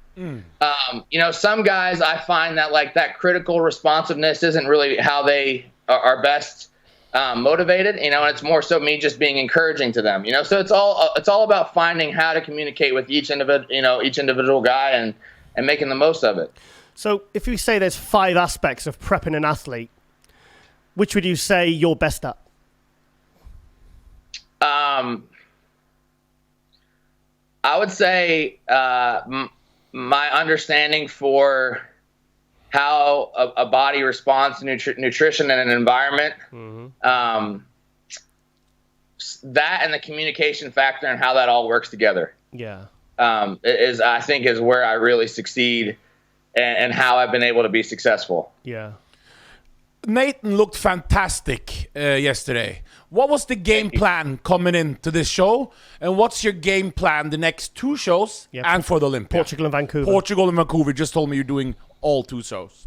Yeah. So for this show, as a first show, as a British show was back, we wanted to make a big statement. And also too, last year we were both disappointed by the placing at the Olympia. We wanted to just come in as crisp and sharp as possible. I know there's been some feedback that he was down in size. That is not true. I mean, on my kid's life, that's not true. I think, and honestly, this is no disrespect to any of the guys that he competed against. But when you have a group of guys that are 5 to 10 to more % off, the guy that's crisp and in shape is going to look a little bit smaller because the other guys are just holding body weight that shouldn't be there to begin with, But Nathan, think with Nathan is it's his structure. It's not the physical size of him. It's this, like the wide shoulders, the small waist, the small joints. It's the big muscle bellies. It's not like he's not a 280 guy. He is like exactly. He's 247. So he's not. To me, he's got a very similar structure kind of to Dexter. And Dexter at like 230 has been beating guys close to 280, 290 for years. Right. Yeah. I mean, I talked to Jay Cutler last year. Jay was at the California Pro. I talked to him again when I was out at USA's last year, and he said Nathan needs 3 pounds a year max. Yeah. And that's what we're striving for. We're not striving to blow him up or just refinement. And even with, I know for a fact this was the most conditioned he's ever been this weekend by far. Yeah. And yet his weight was still up. So we're very much in terms of body composition heading in the right direction. Yeah. The last 2 days he had yesterday off his diet. He's having today off of his diet, which for him it's very he's very responsible. Like he's not just blowing it out of the water all day eating whatever. But we're gonna start again tomorrow. And I told him, I said we need to be sure not to overly flatten you out and run you to the ground because you're already there. So. We're going to start in the morning. He's going to update me in the morning, and then we're just going to run into Vancouver. If I can bring him in a little bit fuller in Vancouver, I would love to do that. I learned a lot. One of our goals this year was to be in the best shape that we could for this show, but to experiment and try new things. Because of the condition that he was in, I actually doubled his carb load from the Olympia that we did this past weekend. So he had double the amount of carbs. How many grams? So he was, for the Olympia, we basically loaded him on 60 grams of carbs a meal.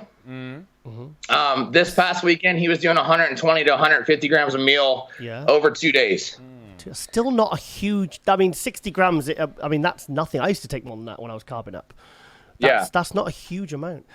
Yeah. But I think one of the things, too, with the way that I coach guys is, I'm not a huge, in my mind, they've been in a constant state of depletion for 16, 12, 8, however long they've prepped, I don't try to overly run guys into the ground and then try to revive them back from that.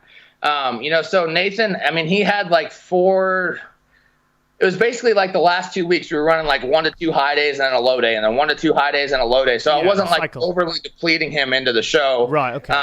Which I did that same thing for the Olympia. So it wasn't like he was so depleted that I felt like he needed this massive increase in food, to look his best. But even if he's depleted, within a couple of meals, even if it's just 60 grams of carbs a meal, he's going to start to fill out pretty much straight away, isn't he?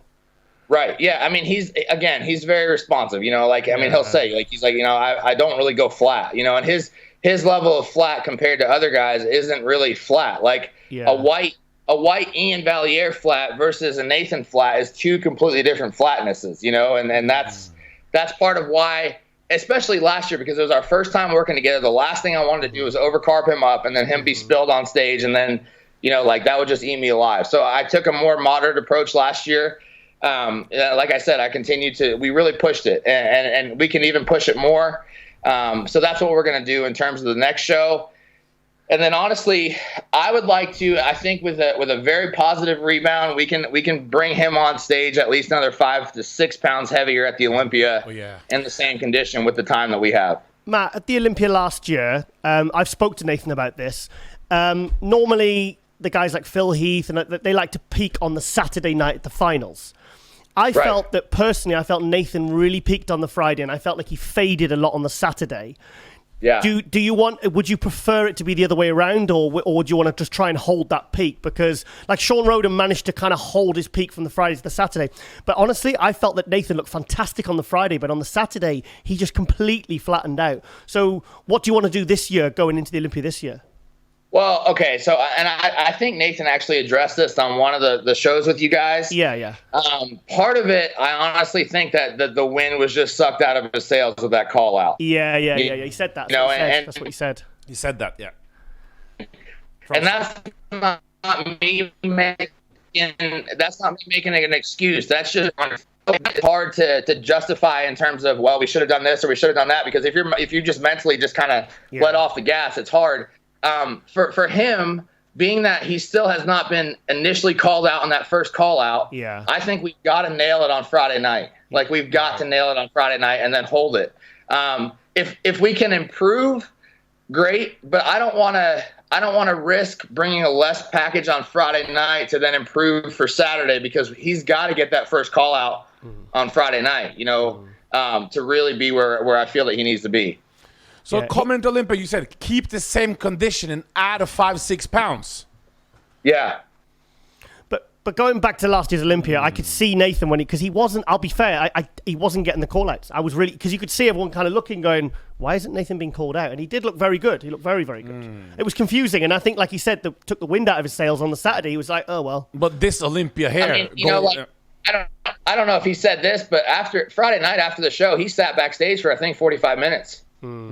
I mean, like, he was really, really, it got to him. Yeah, I can imagine. So, and he wasn't mad at me at all. It was just like, he just felt that he wasn't given the shot that he felt he deserved. Yeah. And that's neither here nor there. I mean, that was his emotional side of it that he felt. Because he wanted to be called out with, I mean, who was he called out with? He wasn't called out with Phil. He wasn't called out with. Call out all the time. Yeah. So he wasn't put next to those. And he was on the side as well. Right. Yeah. So, but this will be different, because this year he's going to come into Olympia with 3 straight wins, huh, Matt? Yeah. And we got really positive feedback from Tarek was the head judge. I mean, he gave us very, very positive feedback. What did he say? Can you share?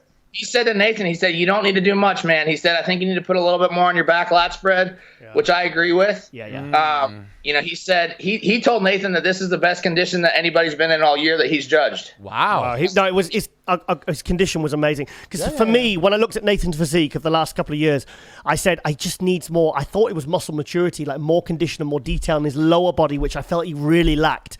So when I saw the video and the photos from the show, I was so happy to see that he's really got that proper top to toe detail now. I'm really excited to see that happy to see that refinement, from all angles now. It's fantastic. Yeah. It's great to see. But things with Nathan, I've spoke to him, and it's like, Nathan, I've interviewed Nathan many times, and he said that I'm going to bring a different look for this show, a different look for that show. And every time he said it before it happens, I'm like, well, can you really bring a different look? He did it with he did it at the Arnold Europe in 2017. I was there recovering for MD. He looked completely different. And then, like, say, if you compare like last year's New York Pro win to his Cali Pro, it looked like 2 different physiques, and it was totally different. Yeah, I mean, it was like. So which look would you like to have him for the Olympia? Because I personally prefer the British Grand Prix look to, say, the New York Pro win look. Because the New York Pro look, I felt like he started to lose his aesthetics a little bit. I know it's a big man show, it's a big guy show, and you wanted to bring him in full. But what's the game plan for the Olympia? What would you like to see? Because I know what I'd like, but I would like to know your opinion. Well, I mean, honestly, again, I think that there's been a little bit of negativity since the show. But overall, the amount of positive response that we both have gotten, I'm thrilled. Like, I'm on cloud 9 with the way that he looked. I want to bring that same look with just a little bit more fullness. I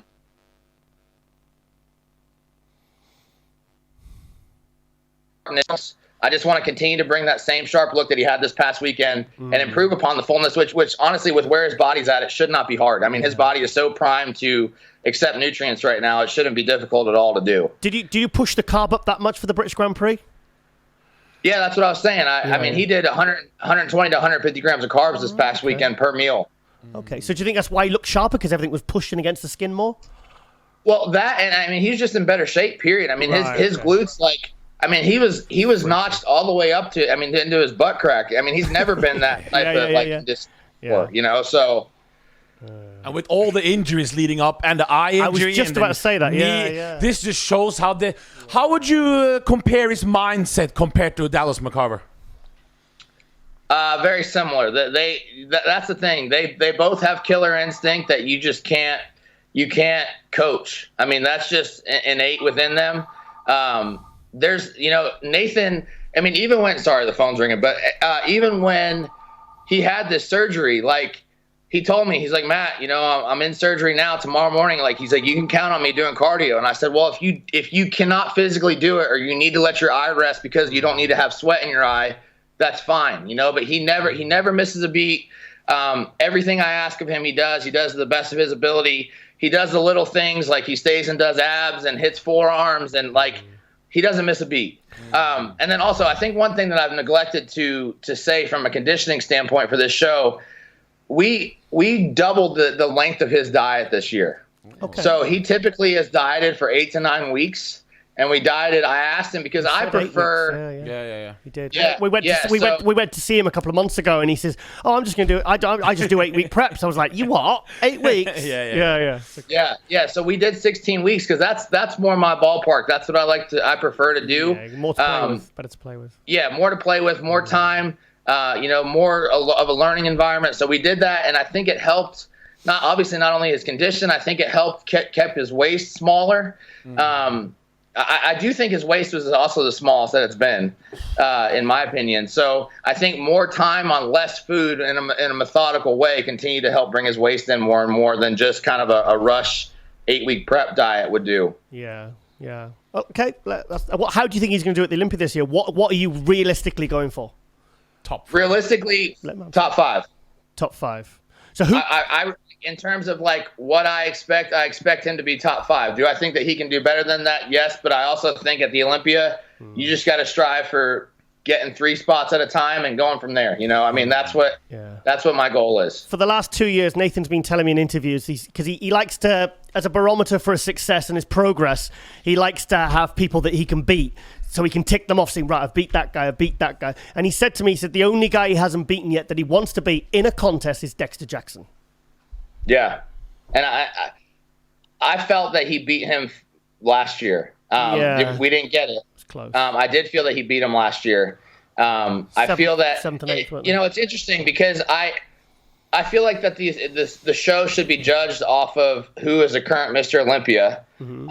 And in my opinion, Nathan compares the most to the current Mr. Olympia in Sean. Now, leg size, Sean's got him. Upper body, I think upper body waist proportions overall, I think Nathan is the closest comparison. You know, and honestly, the top 3, I think it's going to, in terms of that comparison, I think it's going to be Brandon, Nathan, and Sean. What do you think? If you're going for the same look. What do you think, AJ? This Olympia is wide open. No, what is he saying in regards to how his physique compares structure-wise to Sean Roden? Yeah. Do you think that's a fair comment? Yeah, it is. It is, and that's what also Nathan believes. Yeah. So, yeah. Well, I'm happier to see more head-to-toe refinement now, because I felt like that was something he was lacking last year, but I feel that's something he's got now.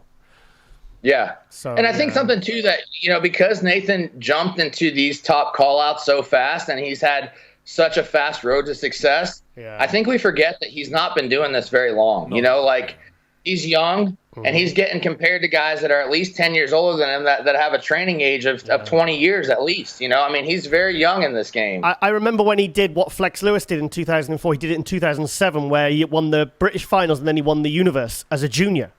3 years later, that's what Nathan did. And then he did the same as an intermediate where he won everything. And then he came back in 2014, and I interviewed him backstage when he did the British finals, and he was 106 kilo the week before. Then he dropped down to 99 kilo, so he was 218, and now he's put on 30 pounds of muscle. And now, I mean, I was there at the Body Power with I was sat with Ronnie Coleman when he did his pro debut, and I tell you what, no one expected him to come out looking like that and to be neck and neck with Rolly Winkler. That was incredible. Yeah. And I think at his pro debut, he was 228, and then he was 226 at the New York the next week or the following week. So even since then, that was 2016. Yeah. You know, he's 247 this weekend. I mean, everything's going in the right direction. Yeah, but he's sort of physique. He doesn't need to be 270. He doesn't need to be that kind of weight. No, I mean, Sean Roden proves that you don't have to be a mass monster to win the Olympia. Right. Can you tell us a little bit more about Derek Oslan and Charles Griffin for the Chicago Pro? Because we just spoke to Derek. He had talked very highly of you. Mm-hmm. Can you tell us something about Derek Oslan and Charles Griffin for this Chicago Pro? Yeah, I know. I expect. I'm prepping them both to win this weekend. You know, I expect that 100%. I believe it 100%. Derek, I'm very, very proud of the work that Derek and I have done, because I think when Derek contacted me, it was after he got last call out and was last place at the Chicago Pro 2 years ago. That's what he said. Yeah. Yes. So, you know, so we went from a last place to now he's going to be in the mix. This is going to be a very, very competitive show. You know, it's not going to be easy by any means. Again, it's going to be a huge statement if we can pull it off. You know, but he's bought into the process. You know, I think in the past, his off seasons, he was lazy. And this is coming from him. I'm not knocking him here. This is things that he told me, you know, but like, you know, he would be the guy that would kind of stick to the diet, but also eat out several times a day, or you know, more so just fixated on overall calories. But ever since we started prepping last year, he also is a guy that is extremely hard to get in shape. Basically the exact opposite of Nathan. You're saying 2 hours of cardio, 2 hours of cardio, Matt. Yeah. There was one point for his prep last year. I sent him he sent me his update, and I basically responded with, I need you to send me your schedule of how your whole entire day looks, because I was trying to fit in cardio wherever I could, you know, just to get him in shape. And that's killing somebody with cardio is not my approach, but with him, like, there was nothing else that we could do. Do you almost have to take him keto or take his carbs round really low? Because I've met my partner, she preps like athletes, and there was one that she had that she could not get this girl sharp, so she literally had to do what you're doing with Derek and just literally like do what is twice as much of what you'd have to do with other athletes. Yeah. I mean, you basically have to starve them to get in shape. You know? I mean, that's how it is. Like crazy. But the other side of that is, so it's almost like even with Charles, like I'm prepping two completely different physiques, because with Derek, I can drive him into the ground and he doesn't lose muscle. Yes. With Charles can put on muscle very easily, but if we're not careful, I can also diet that muscle off of him very easily. Yeah. You know, so it's like I really have to walk a fine line with Charles in terms of cardio manipulations and carb manipulations, whereas with Derek, it's like, okay, don't eat carbs for the next 5 days, do cardio as much as you can, and you're going to be okay, you know? So two completely different physiques. You know, I think Derek's structure is tremendous, you know, and I'm very excited for him this weekend. And then Charles, like, it's been fun working with Charles. We love Charles. We love Charles. We love him. No, I don't think we know what his ceiling is yet. We're nowhere close to it. Nowhere near. You know, we haven't even touched the surface in terms of what he can do. As of today, so at the Olympia, he's barely hit his stride. He was like 233 at the Olympia. This morning he's 241. I was going to say, what is it? Because I've seen pictures, I've been seeing videos, and like, I mean, he's just such a he's like Derek, really. He's a very fast progressor. I mean, it's just incredible. I mean, if you look at pictures from like 3-4 years ago, it doesn't even look like the same guy. So he's 8 pounds more than Olympia right now. Yes. Yeah. Will he lose some pounds though to the stage? That's stage weight, or what do you? Might go up. That's depleted low to depleted low. I don't consider like final water manipulations. That's like true weight to true weight. Yeah. What do you think you'll be on stage? What do you think you'll be on stage this weekend?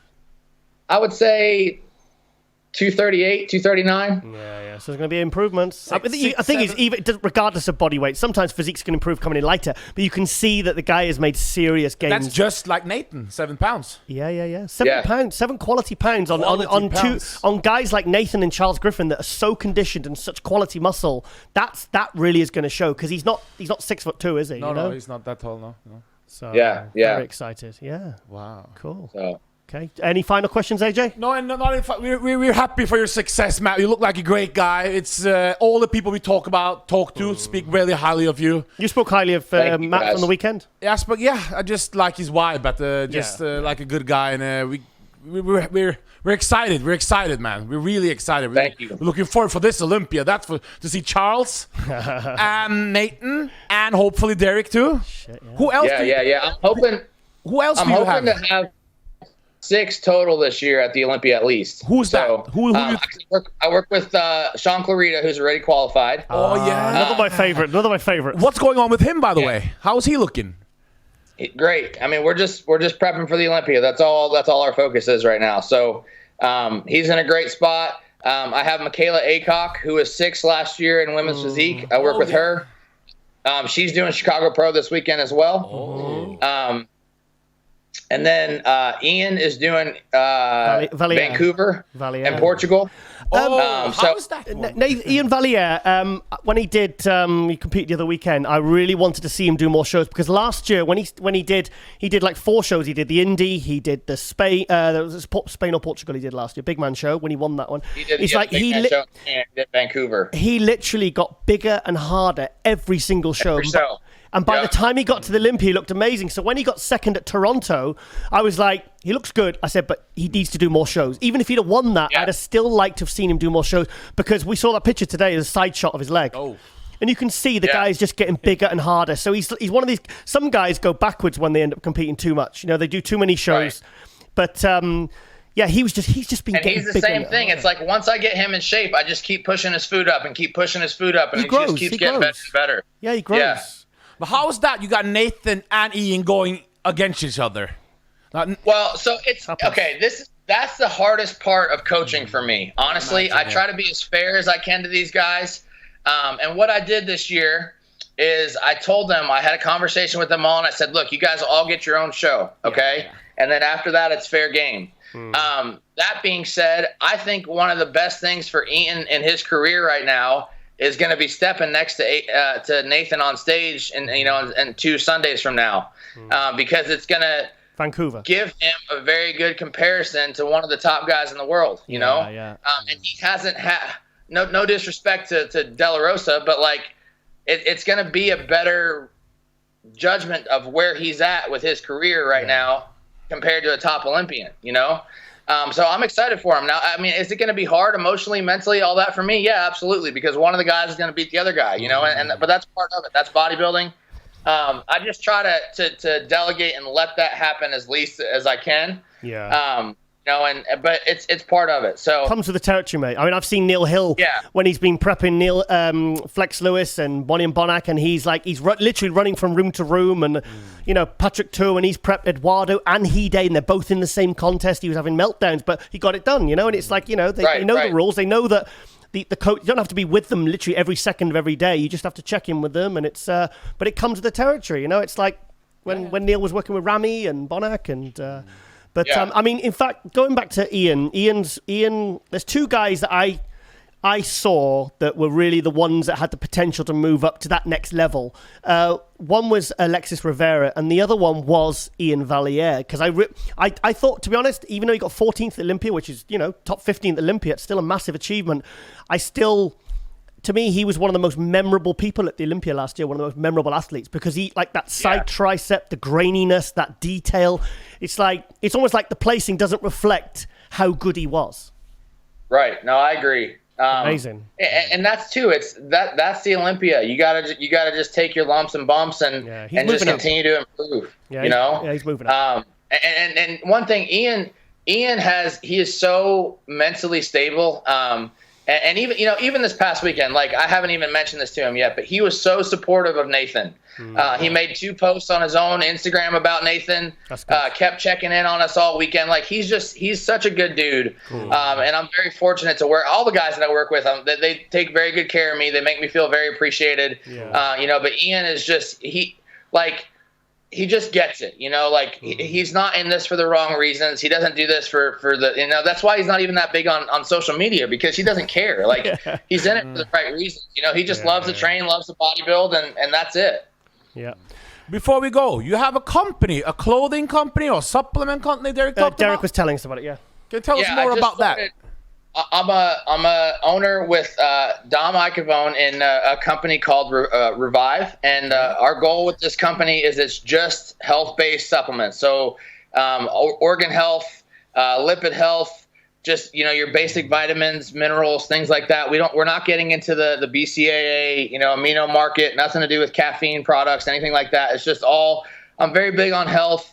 And I've had two goals that I've had is I wanted to do something to make an impact in the bodybuilding subculture since Dallas passed away. Yeah. And I also wanted to help bring blood work to the top Olympians at the Olympia. And that's something I'm actually... Absolutely. Yeah. That's something that I'm working on right now. Yeah. And we have, so Dom owns the Revive clinics. He owns 7 clinics right now. He's going to have 10 by the end of the summer. Okay. He is also part owner in a lab that does blood work. So we have access, and that's something that we offer on our site is blood work kits, where we'll ship the kit out to you guys, to whomever's house.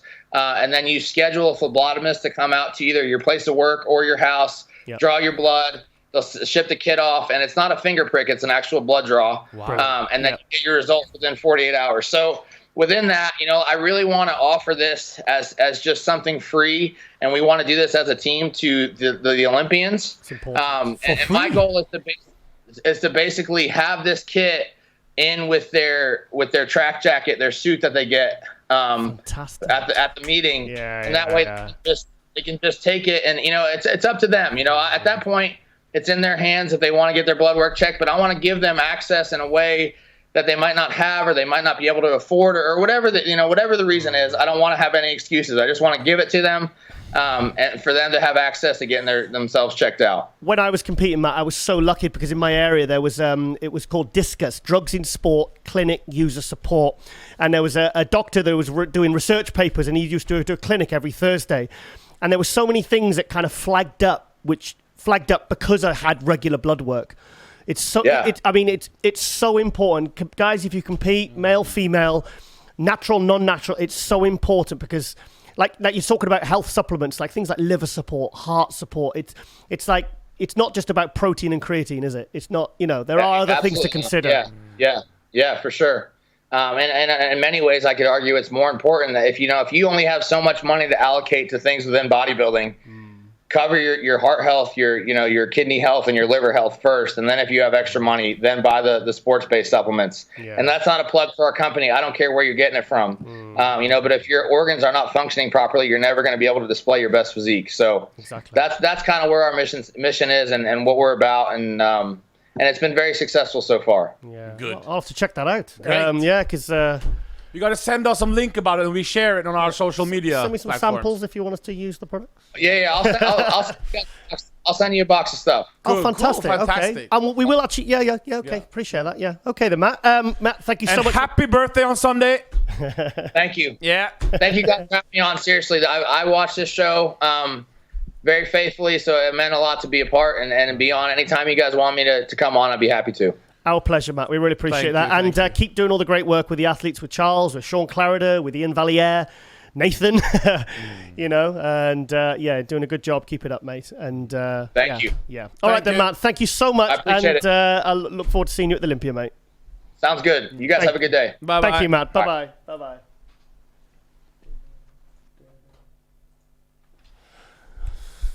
And he ended with that. Perfect interview. Very good. Very good. Very good. Nathan Diasha up 7 pounds. Fantastic condition. Charles Griffin up 7 pounds. Yep. Fantastic. We'll see it, but he's looking really good. Ian Valliere, you saw the pics today. One thing you can't argue with AJ is results. And if because I was glad he focused on the health thing because you hear a lot of different things about coaches and Chinese whispers and it's good to. Yeah, it's good to sort of connect with these guys and get a bit more, get to know them a little bit better. I told you he was a great guy. Yeah. No, I obviously heard his name cropping up many, many times, but he's doing some great work there. Fantastic, and good one. We having a great bodybuilding season so far, aren't we? Yeah, a lot of good contests. Do you remember when we started the show and we had nothing was going on? We had nothing to talk about apart from your funny travel stories. Yeah, but now we got we got too much. I think we should do 3 episodes a week. Well, Well, can they hear us speak for that long? I don't think I can hear myself speak for that long, mate. Well, that was a good one. Yeah, I think Chris will get sick of us. Yeah. Okay. Yes. Yes. So He's yeah. already saying yes behind the computer. You can't see him over the computer, but that's what he did. He did. Don't pick on him. Well, that was a good one. Yeah. Big thank you to Matt Jansen on episode 28 of Global Muscle Radio. Muscular development. Big thank you to High Tech Pharmaceuticals for supporting and sponsoring the show. And we'll be right back after this ad break. And we are out.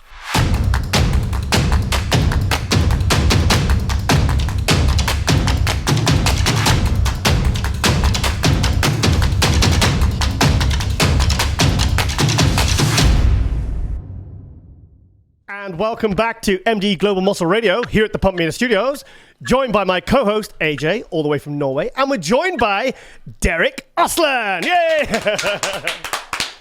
Fantastic to have you on. Thank you. I've been waiting for this for like ever now. Also known as Weapon X. Also known as Weapon X. Yeah. We heard a lot of things about you, good things about you, from Goon Griffin. Chris. Okay, Yeah, Chris Griffin. Yeah, but then I saw your posing video next to Hide Yamagishi, and then we had to have you on. Yes. Thank you. That was we can go into that in detail, but just in short, that was an awesome experience for me. It's definitely one I'll never forget, and me and Hide were able to cultivate a friendship and correspondence after that, which really meant a lot to me because he's someone I've always looked up to. How did it come about then? Long story short, there's a local supplement store company here in Tampa, in Brandon, Florida, called Southern Muscle, and they organized the event to have Rich Gaspari and Hide come down. I saw the post. Yeah. Yeah, and they wanted to host the event at our gym. So me and my girlfriend own a gym, Flex Appeal Miami in Tampa. Cool. So I can tell you guys more about that. But just about the event, they reached out to us and wanted to hold the event in our facility. And obviously, so we collaborated and worked together and set everything up. And we had a giant gym takeover, if you will, at our gym. Nice. So for the sake of the viewers that maybe aren't so familiar with yourself, do you want to tell us a little bit about yourself? What category, who you are, where you're from? Perfect. So I was born and raised in Lowell, Massachusetts. I've only been living in Tampa since February of last year. Actually, I moved to Miami from Connecticut in February of last year, 2018. I was there for 3 months. I hated it, and I needed to get out. While I was there, I met my girlfriend, Anastasia. She pretty much got tired of traveling back and forth to Miami and was like, all right, I found your place in Tampa. Come move. I was like, all right, cool. So I moved to Tampa. I compete in the 212. This is my third year as a pro. Where did you turn pro, Derek? 2016 Nationals in Miami. I won the light heavyweight class. That was my first try at it. Oh, you're light heavyweights. How many kilos were you as a light heavyweights when you won it? Bang on, or? Man, I don't remember my weight in kilos, but I know the cutoff for light heavyweight was 198 and a quarter. 90 kilo, 90 kilo. And I weighed in at 198 on the dot. Oh, wow. Okay. So you're literally bang on. So, yeah. So you still got 14 pounds before you reach the 212 limit. Perfect. Correct. And actually, I'm actually lighter than that right now. Really? But my measurements are bigger. Yeah. Yeah. I weighed 190. I weighed 194 this morning. Oh, wow. So, yeah, I was a bit, because I've been following you, and I like your shape, I like your physique. Like I said, Chris Griffin's been telling us a lot about you. And then I've been watching I've been looking at your progress pictures, and then I said to AJ about, was it 2 weeks ago? I said, have a look at, AJ, have a look at this. I said, you know when someone just like, it's like they change 10 weeks in a week. I said, have a look at that. I said, because I've been seeing sort of kind of progress, and then he's just gone boom. What happened there? Because it's like I couldn't believe what I was seeing. You look like you put 30 pounds of muscle on and lost, and just got shredded overnight in the space of 2 weeks. How did that? No, I'm curious. Honestly, my body has always been that way. There's really no dramatic changes to the diet per se. We've just been slowly decreasing carbohydrates as we went and slowly increasing cardio as we go. my body type has always been the type that it's very slow progressing, and it wants to hold on to body fat. It wants to hold on to water. Yeah. That also means that I put on size very well in the off season. Yeah. So, but that has also hindered my conditioning to a degree in the past. And then all of a sudden, one day I'll just wake up and my glutes will show up. And it just happens. That's what I saw, and I was thinking, are these regular pictures that I'm seeing? Because, like, you chart the progression, and all of a sudden, it was like you just woke up and you were like, whoa, okay. It was incredible. It was amazing. It was amazing. I'm very transparent on my social media in terms of my progression. I try to share and be as intimate with the process in terms of how I share with everybody that follows me as possible. So you'll never see me post. Like, if I post something that says this is a progress picture, that was something that was taken that day. I don't share, like, old stuff and try to pretend like, oh, this is how I look, but I really don't look like that. So everything that you see has been my progression. Yeah. And in sequential order. Can we go back again? Because I don't know you that well. Can we go? You just turned pro. No, you went back. Yeah. I wanted to hear more of the story first. Yeah, of you, who you are. All right, so I'll start back from there. So I turned pro in 2016 at Nationals in Miami. That was my first try at a national show. Yeah. So I really first try. Wow. I had never done a national level competition before. Wow. And okay. I came in, and everyone going into the show. I got a lot of hate and negative energy because people were like, "You're just gonna walk into a national show and you just think you're gonna win against guys who have been doing it for." Been on the national circuit for 5, 10, 15 years. And I said, yeah, that's exactly what's going to happen. Not because of any conceit or anything like that. That trip cost me $2,000. You think I was going to go down there empty-handed and come back empty-handed? Absolutely not. I'm coming home with a win. Yeah. How old are you? Sorry, just before you carry on. How old were you then? Yeah. How old are you now? I'm 30. I just turned 31 on June 16th. Oh, yeah. We're perfect. Good age. We're liking what we're hearing, Derek. We're liking what we're hearing.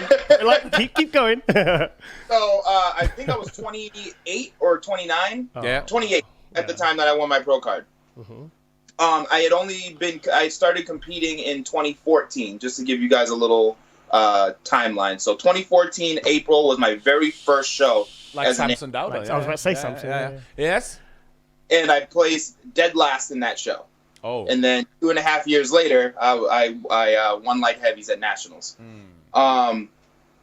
Continuing from there, my first pro show was a New York Pro. I placed 10th in that show. And then I did the Chicago Pro, which I am actually in prep for right now. It's 3 days from now. And I placed dead last in that show. That is a story in and of itself. My life was in turmoil at the moment. My girlfriend at the time, me and her had split up around like 5 weeks out from the show. I ended up having to moved into a friend's house just to kind of get my bearings and at least just finish the prep. And then I was going to figure out my life situation from there. Okay. All that being said, I shouldn't have done the show. I shouldn't have done the show at all. I had no business being there. I knew what I looked like. I knew I wasn't going to place well. And I knew I was spending a lot of money for what seemed to be a fruitless effort. But my goal was I wanted to be able to have a story and to share with people and show them that your life circumstances don't have to rule over you and dictate the result of everything that you do. So my goal in going to Chicago was to conquer everything that was happening in my life and not let it rule over me. So I placed last. While I was living at the friend's house, long story short, they stole money from me, wasn't able to pay rent, ended up getting kicked out. I was actually in my car for close to a week. Leading to that show. So everything was just in shambles. You were prepping in your car. What's that? You were prepping in your car the last week. Yeah, pretty much. Like, using friends' kitchens to cook my meals. I had people that were able to at least do that much, and my pride wouldn't let me infringe on anybody any further. Okay. So, my mom lived back home at the time. I could have moved in with her, and she would have made sure I was taken care of and all that. But I didn't want to. I'm like, I'm a grown man. I got myself in the situation. I'm gonna get myself out, and that's exactly what. And then managed to fix my living situation until I was able to move to Florida. Yeah. So, anyway, coming back to the bodybuilding part of it, last year was my second year as a pro. I'm living in Florida now. Yeah. And I did 2 shows last year. I did the Tampa Pro. Mm-hmm. I came. Oh, by the way, I had switched coaches during this time period. So in 2017, I started working with Matt Jansen, who I'm still with now. Yeah. We've got him on later today. We have him on today. Oh, okay, perfect. Same episode. So I started working with him in July of 2017. We moved during this. I moved to Florida. I did the Tampa Pro. Came in second to Nicholas. I don't know how to say his last name. Valliere. Yeah, from Switzerland. That's a different package from you. Very different physique. Yeah. Yeah, it was definitely a situation of apples to oranges. We have very different body types. Obviously, I'm a few inches taller than him, and he brought that really dense, round, freaky muscle, which I'm not typically someone that you think of as a freak factor when you see me on stage. Shape-wise, you are. Shape-wise, you have though. Aesthetics is my claim to fame. Yeah. So they went with the freak factor over the aesthetics, which is personal preference. That's fine. And then I did the Legion Sports Fest in California, and I placed second there again to Sean Clarida. Yep. I lost each show by 3 points, so I came back. Oh, so you're close. Yeah. I remember seeing the shows. But these are great guys, though. Yeah. You're not beating... Yeah. You know what I mean? You're not losing to bad guys. You're losing to Olympia type of guys. And you're losing closely as well.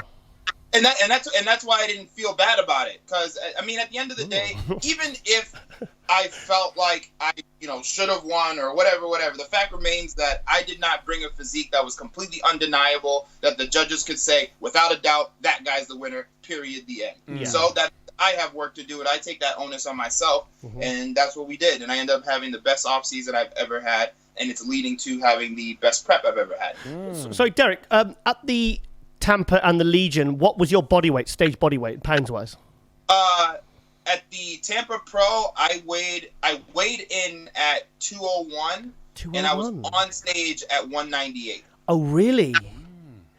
So you've still got quite a bit to play with there that you can really put. I mean, 10 pound on your frame would be insane.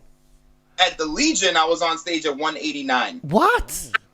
I know, it doesn't make any sense, and I was bigger in every way and more conditioned than I was when I won my pro card. Yeah. But you know what? When you hit that front double bicep, the judges aren't bothered how much you weigh. Nope. Not at all. Do you see my point? It's going to be like, okay, well, they're going to be overawed by the structure, the X-frame, the tiny waist. It's so you're in a very, very good position. I agree, and this time I am 100% confident in the conditioning that I'm bringing in. Normally, the condition that I have, that I had like at 2 weeks out when you were talking about the pictures and stuff, that's something that we're waiting to happen during peak week when we're finally fully depleting, cutting water and all that. That's when all of that stuff that happened like 2-3 weeks ago would normally happen. Yeah. So I'm way ahead of the curve. You're on track. We're on track. We're very much on track. So who's doing Chicago Pro with you this show? Is Hidi Yamagishi doing it? No. So I had spoken to him, and I believe he posted about it on social media as well. So from what I understand, he had signed both contracts for Dallas and Chicago, but he ended up winning Dallas, so he just shut it down and is focusing on the Olympia. So who's doing it? Who's doing it? Who's doing Chicago 212? So the names that immediately come to mind are Lane Watson. I know he's doing it. Yes, he's doing it. Yeah. Cool. Guy Cisternino's doing it. Okay.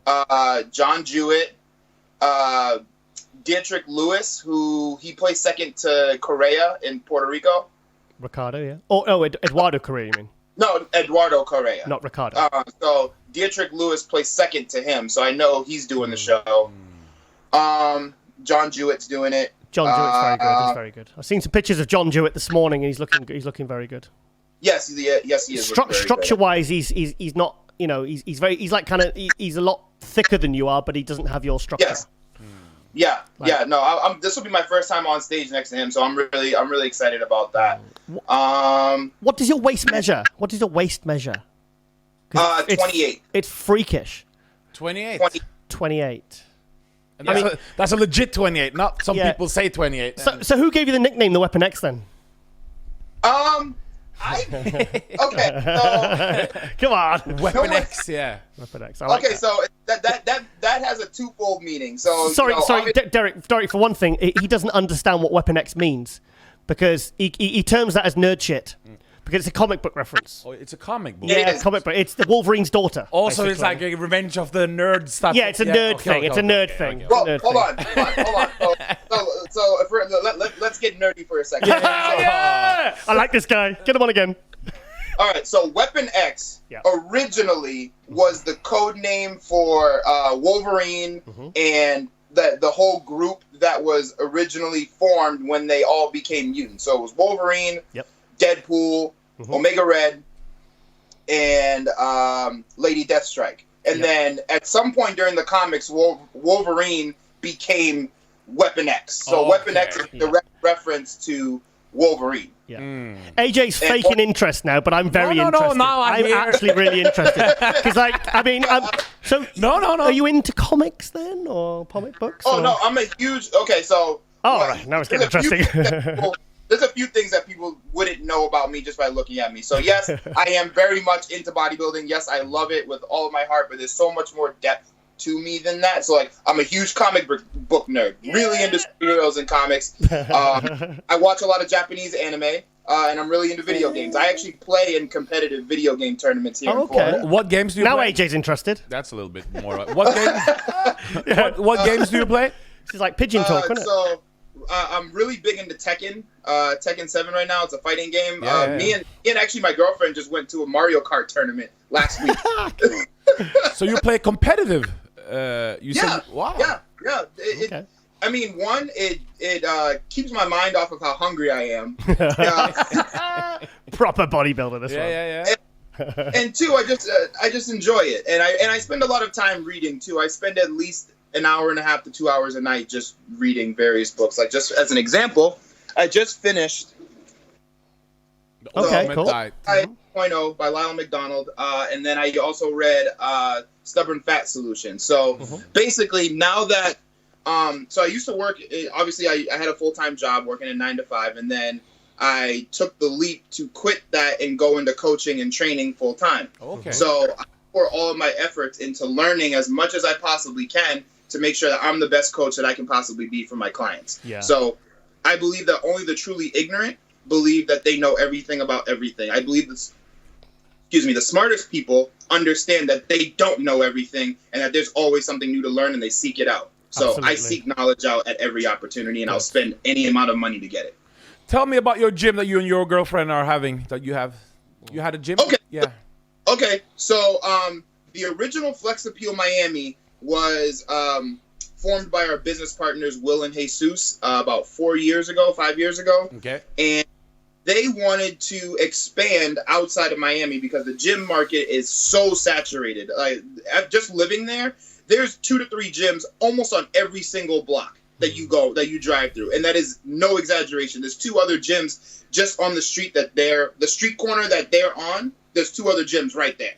So they wanted to expand outside of Miami where it's so saturated, and we ended up meeting along the way. So they met Anastasia first before me and her started dating, and then after we started dating and they got to meet me and learn about me, they brought me on board as well.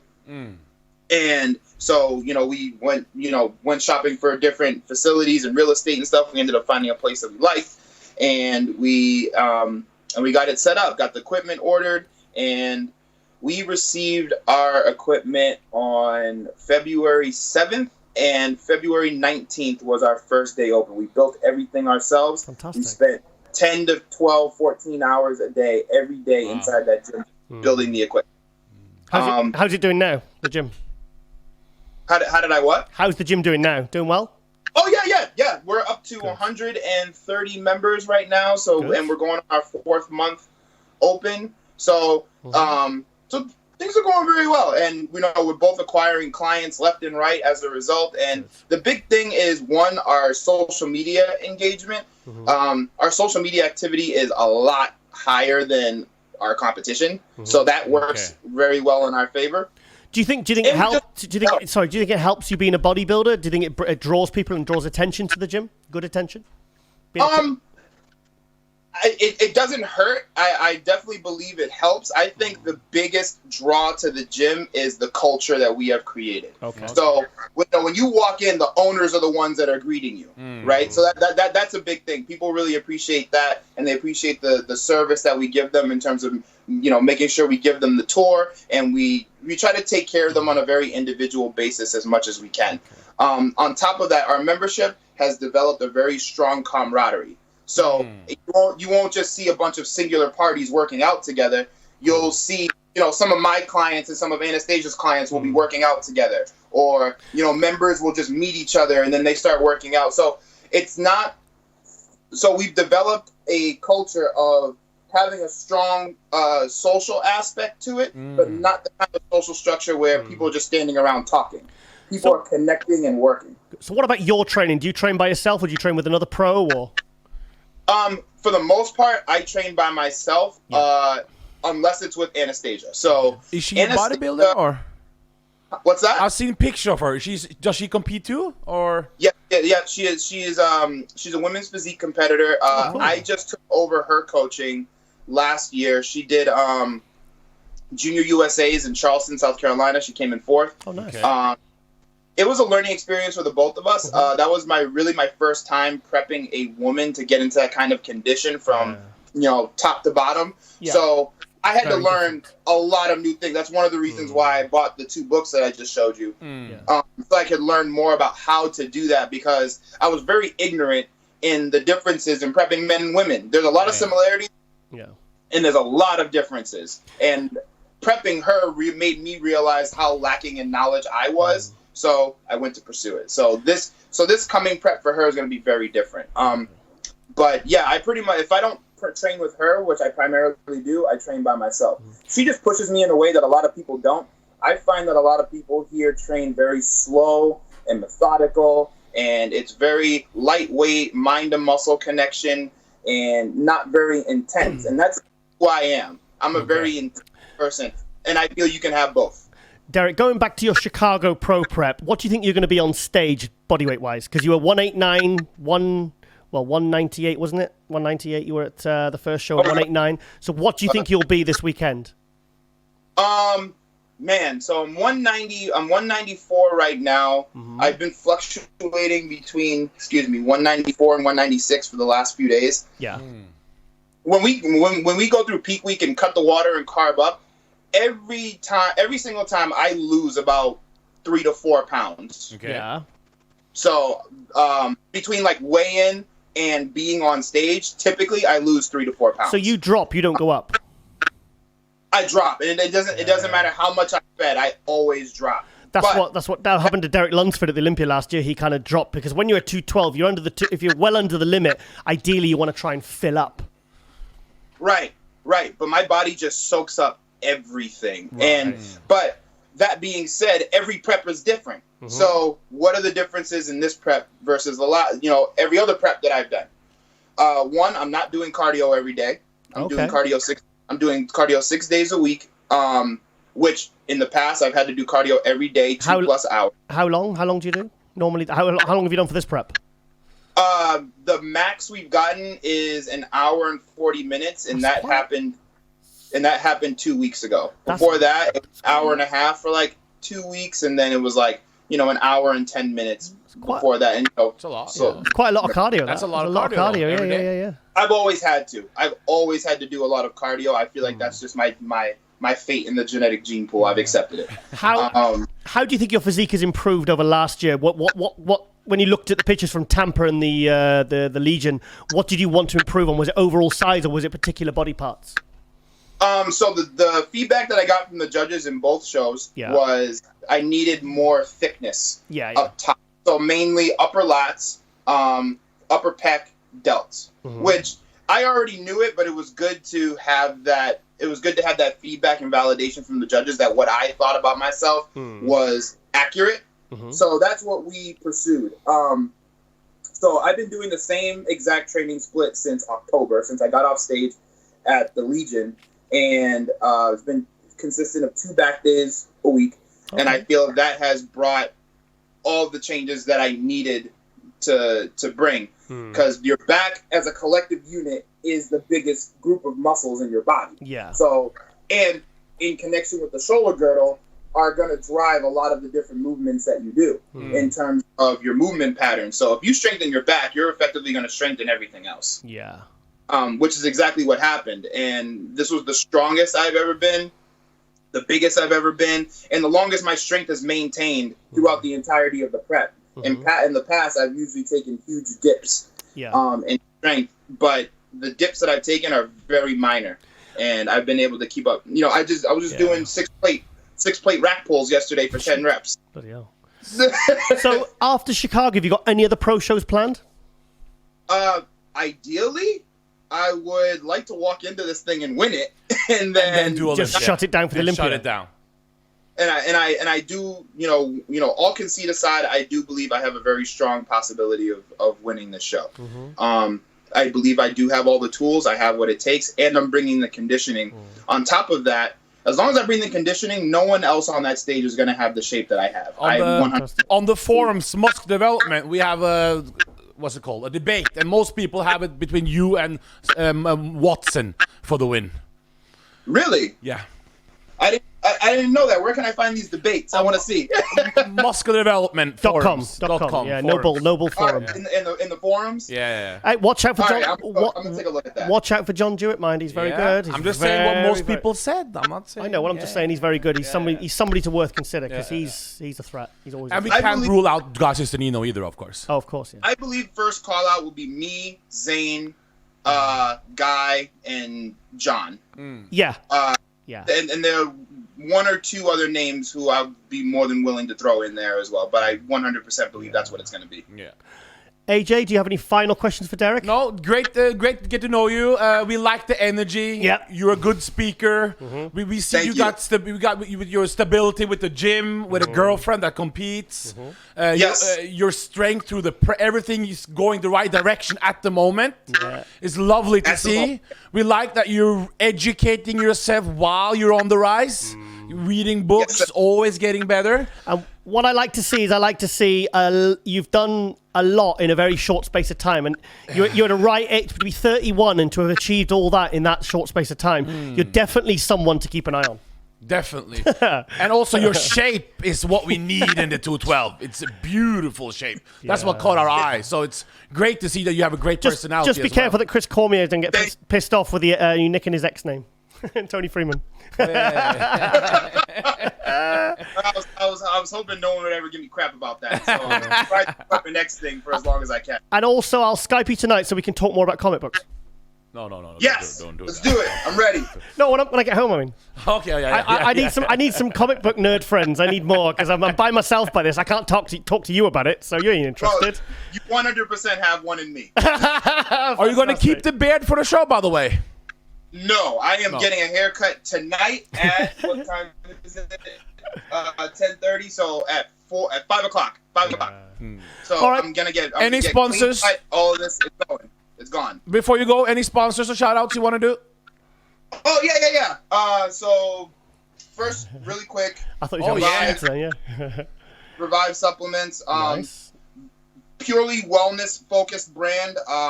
High quality vitamins and minerals and different products to help with your overall general health and organ function. Yeah. Are they a supplement brand? Sorry, they're a supplement brand or a distributor? It's a brand. It's a supplement brand. Okay. My coach owns it, Matt Jansen, and Dr. Dominic Iacone. So it's their brand, it's their product, it's all wellness products.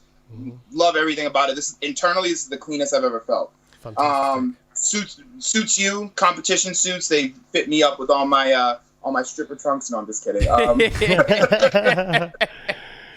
But no, all their trunks are high quality. They're a local company here in Clearwater, but they're all over the place. I love those guys. And then other than that, I do just want to give a shout out to my girlfriend, Anastasia. She has made this process since coming out of prep a lot easier for me. So when she was in prep, I took a lot of the brunt of the workload at the gym so that she could have more time to rest and recover and all of those things. And since she's come out of prep and mine got harder, she has taken on a brunt of the workload to make sure that I have the ample time that I need to rest and recover, because she believes I can win.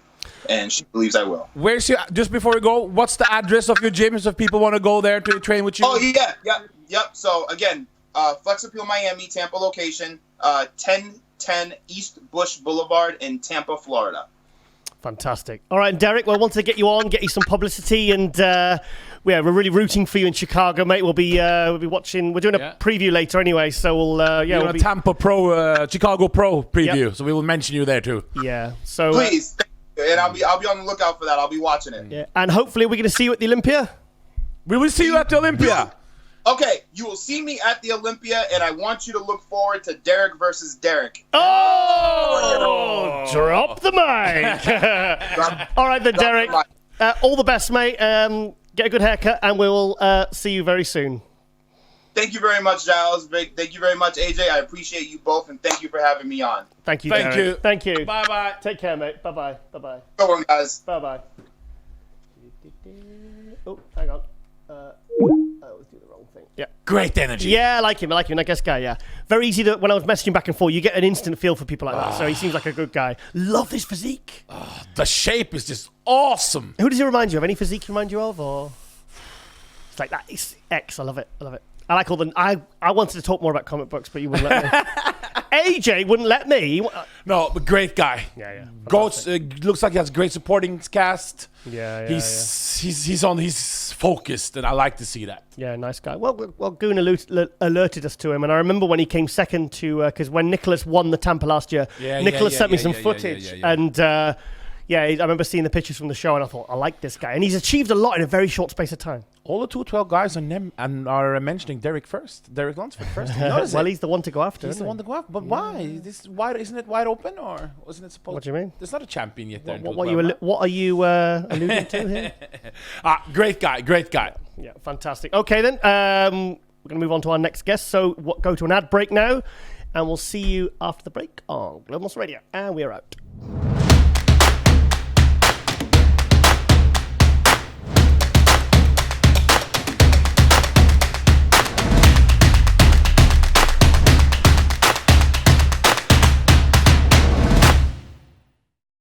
And welcome back to MD Global Muscle Radio here at the Pump Meter Studios, joined by my co-host AJ, all the way from Norway, and we're joined by Zack Khan. Yeah, gotta give Zack a round of applause. Always, Zack KK. Keep it going. Come on, Chris.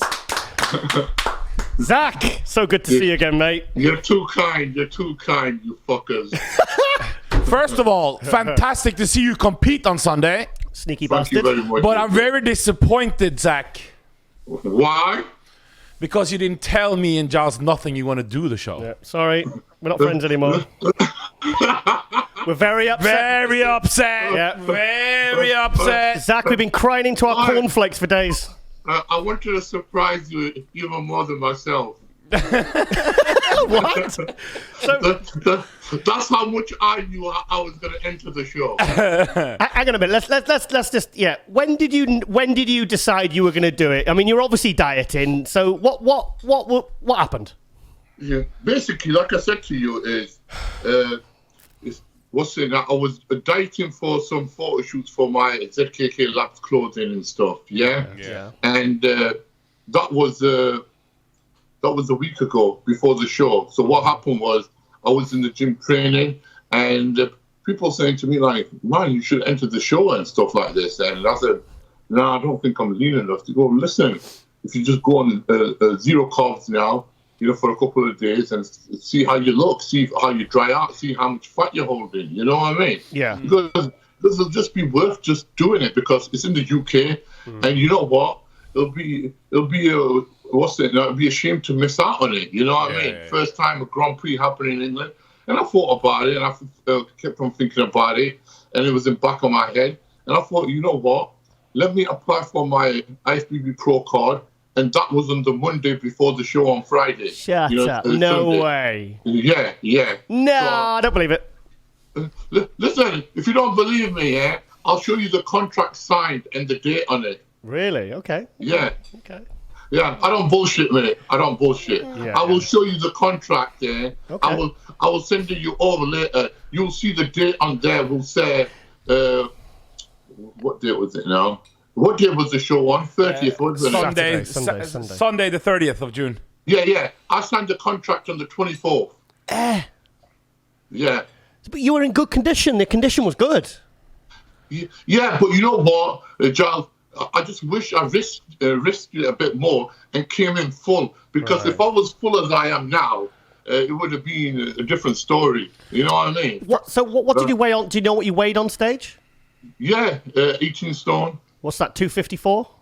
Yeah. 252. That's 252. Yeah, around 250. You know what I mean? Yeah. Because you know what I mean. So I was like scared to carb up. You know what I mean? Because I didn't want to make that mistake where I carved up and I started looking watery and puffy, and people would be like, "Oh my God, he hasn't even entered. He just hasn't even dieted. He just walked on stage." And I would have made a dick out of myself. You know what I mean? I didn't want that. At least this way, it looks like I dieted good enough. You know what I mean? Yeah. But like I said to you, I had a shoulder operation in January where I got my shoulder cleaned out. You know, the cartilage and everything. You know what I mean? It's floating around. So I had that operation in January, you know what I mean? So really, this year, I haven't had no off-season prep or nothing for the show. So basically, only prep I've had for this show is 7 weeks. This is what I've done in 7 weeks. That's amazing. First of all, it was you had a great routine, Zach. Yeah, thank you. I appreciate it. It was very good. All the people in the audience, they had a very special routine with his trademark. Yeah. The King it was very good. Second of all, that means you only dieted for photo shoots, correct? Yes. So that means this is not it. That means you got to come back, man. Because Zach, if you can look like this without even dieting for a show, Zach. The funniest thing about it is, Giles, when was I in the Pump Media studio with you? Did that interview? April 20th. What? Yeah, and how many weeks ago is that from the show? That's not many. April 20th. Yeah, that wasn't long ago. 2 months and 10 days? 9 weeks. 9 weeks. Yeah. There you go. It was 9 weeks, and I had and 2 weeks after that, I decided to diet. Come on. So what was that? When did we do the seminar in the other room for Pump Media? 29th. April, he said. And also, you decided to diet. You didn't decide to do the contest diet. Is that too different? No. You know what I mean? It's two different. All I did was I thought I got a photo shoot in 6 weeks. This is what I'm gonna do for the photo shoot. I need to look decent for my brand and everything. You know what I mean? Yeah. And so I just started doing my cardio. The weight kept on coming off. Everything started going great. You know what? There was like no pressure on me with anything. And things were happening. And I've learned a lot from this prep, and I learned a lot about my body. And I've learned one thing is that, listen, if you don't believe into the hype and everything, like everybody else is on Instagram, want to make this post, they want to do this, they want to do that, everything like that. I didn't do nothing like that. I did it old school. Just kept it under wraps and did my photo shoot. And I thought, you know what? Yeah, why not do the show? I got nothing to lose. Nothing to lose. So when did you? But I did this. So the thing about it is, I did this in 7 weeks. So But what I can tell you now is, as soon as I got off the stage, and then on July the 1st, my fucking off-season prep is started now for next week. Yes! Oh, wow, exclusive. So you heard it here first. That I am doing the fucking British Grand Prix next year. Yeah. Simple. No, it's fantastic. but you just have to see what I can do in 1 fucking year when I put my mind to it. You're gonna see the old fucking Zach back on stage. Zach, I want to see you at 270 in that condition. Yeah, that's what I would need to be. Yeah. 270. Yeah. And like I said to you, this is my plan now to have a fucking good off season and come in for the show. Yeah. I've learned a lot about my body, and you know what? And nobody dieted me. You prep yourself. Yeah. Oh, that's nobody fantastic. Fucking dieted me. Fantastic. I mean, to give a few. It was only like last week where I had a good friend of mine just have a look at me, and said to me, like, this is what you need to do, dry out a bit more, carb up a bit more. He goes, listen, the carbon up factor, it's up to you how far you want to take it. You know what I mean? So there's something I just relied on. So what was happening was I was carbon up. 2 hours later, I was full. Yeah, but then kept on going flat again. So then I had to eat up again. Then going flat again. So by the time I got on fucking stage on Sunday, I was fucking flat as a pancake. What? But you know what? It is what it is. And you know, I wouldn't change anything what I did. You know what I mean? I wouldn't change it because I think under the circumstances, I did the best I could be. You know what I mean? I think it was smart because I know you're very carb sensitive. I've spoke to Neil Hill about this when he prepped you in 2000. Yeah, the problem is, but the thing about it also is I get flat quick as well. Right, okay. So the carbs need to be coming in but the right time. Thing is, if you possibly had have took a chance and tried to come in fuller, you might have looked even tighter. But then there's the worry about spilling over, isn't there? Look at my chest like now. Look, this is me fucking Yeah. Oh, Awesome. Oh, man, Zack, you're looking great. Awesome. Nice. You know what I mean? Beautiful. So if I could have fucking come in this full like I am now. You look better now than on stage. Awesome. You know what I mean?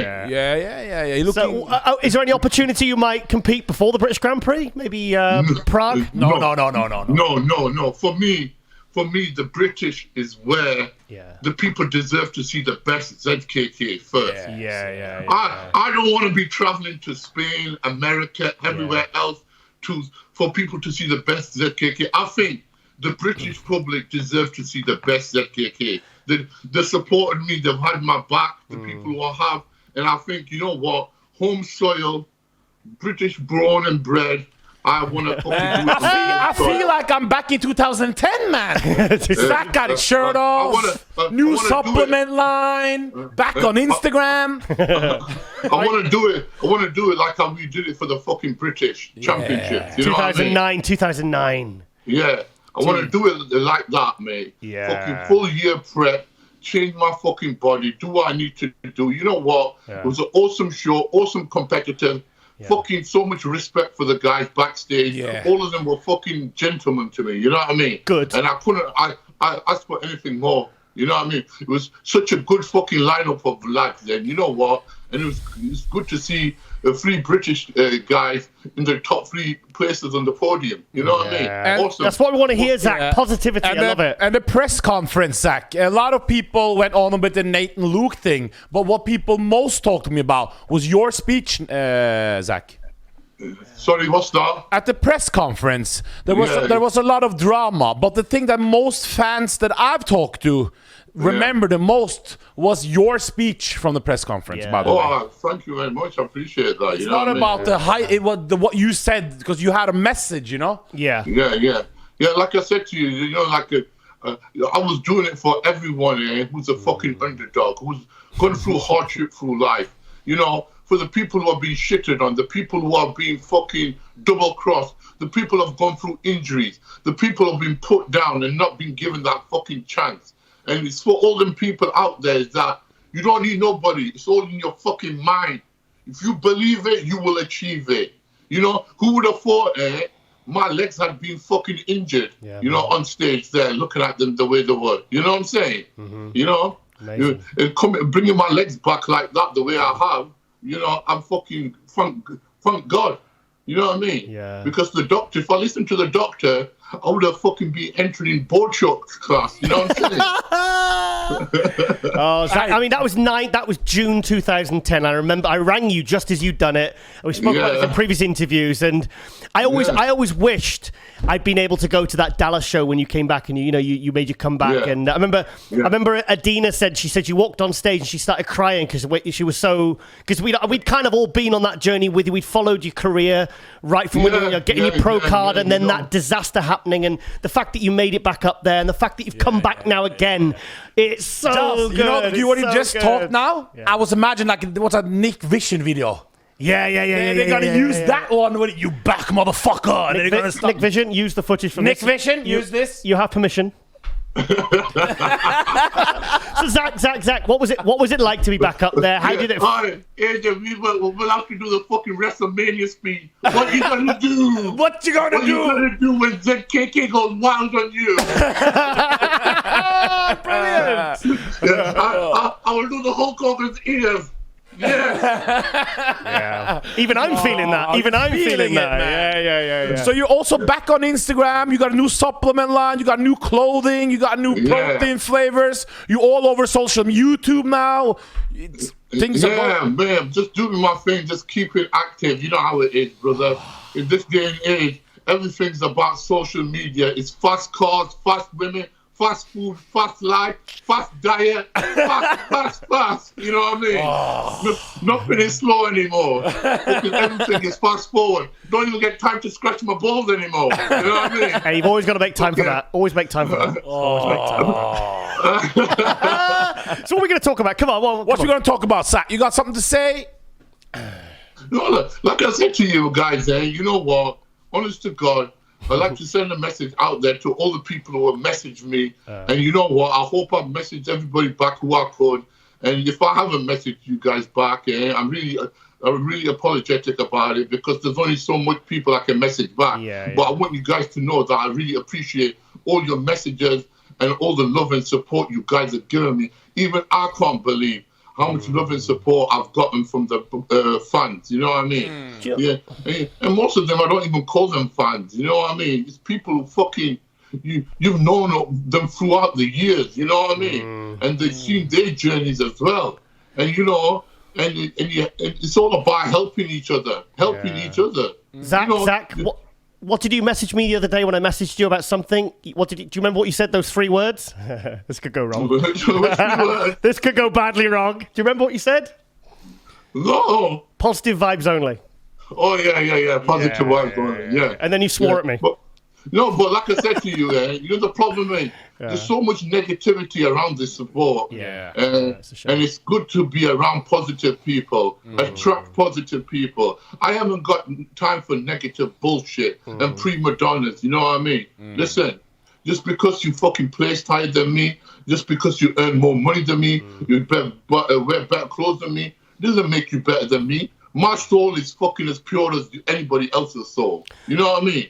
If somebody could, if we could see each other's fucking souls, what they look like, instead of what we look like from outside, I'm sure a lot of people will fucking change their mind about getting to know people. You know what I mean? And realize what their true agenda is, you know? End of the day, we're here to help one another, and it's a small community. So if one person gets shitted on, the word gets out there. This person's a dick. Yeah. Speaking my language, mate. Yeah, I'm that type of person. Listen, loads of people fucking said to me, "Oh, what's Phil Heath like?" I said to him, "Listen, don't listen to the fucking social media bullshit. He's a fucking gentleman. You know what I mean? He's a fucking true gentleman. And you know what? The guy, he's got nothing but positive things to say. He goes, listen, even I would say shit about somebody disrespecting me. I'm not going to sit there on social media, let some little pussy boy disrespect me." So then obviously he's going to go around crying, you know? When you speak back to somebody and give them a taste of their own medicine, they don't fucking like it. AJ, what did Phil Heath say to you about Zach the other week? He said, Zach is the truth, he said. That's what he said, Yeah. And he said Zach is good people to me. I'm looking forward to when he comes to the UK and support his fucking tour. Nice. Because, you know, listen, you guys in the UK, Mr. fucking Olympia, fucking 7 times is coming to the UK. And you guys don't get this chance very often. Bodybuilding now in the UK is out this element. You know what I mean? Get out there and see these people. You know, there's Milos coming to fucking UK as well, doing training camp. Yeah, Dorian is coming doing a training camp. Fucking Phil is coming. Guys, you don't know how fucking lucky you are. I know. How lucky you guys are to pick the brains of the fucking legends. You know what I'm saying? And absorb some of that greatness. And Zach is back. Samson Dowder's peak. Nathan is looking insane. Luke Sandow, top 3. James Hollingshead. British bodybuilder. Jamie the Giant. Jordan Peters. Cooper Keelan. Yeah. It's like British bodybuilding at the moment is thriving, mate. Two pros really stepping it up. And it's good to see like bodybuilders are back. Not the physique boys or anything like that. It's bodybuilders are back. You know what I mean? You know what I mean? And that's what how I started. I didn't train to be wearing board shorts or classical shorts.